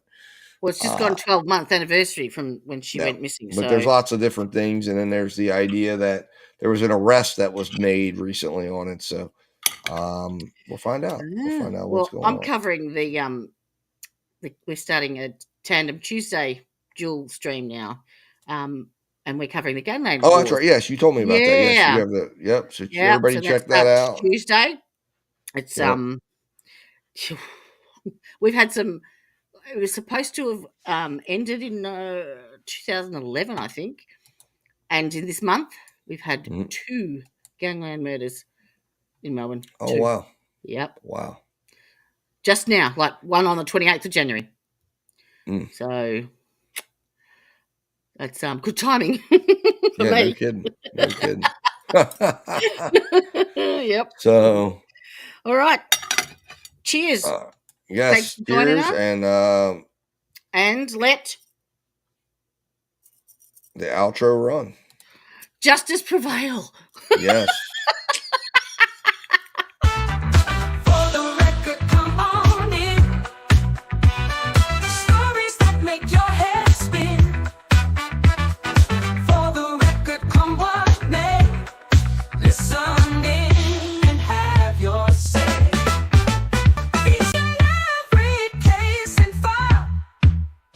Each and every court and trial, listen to our voices true. Each one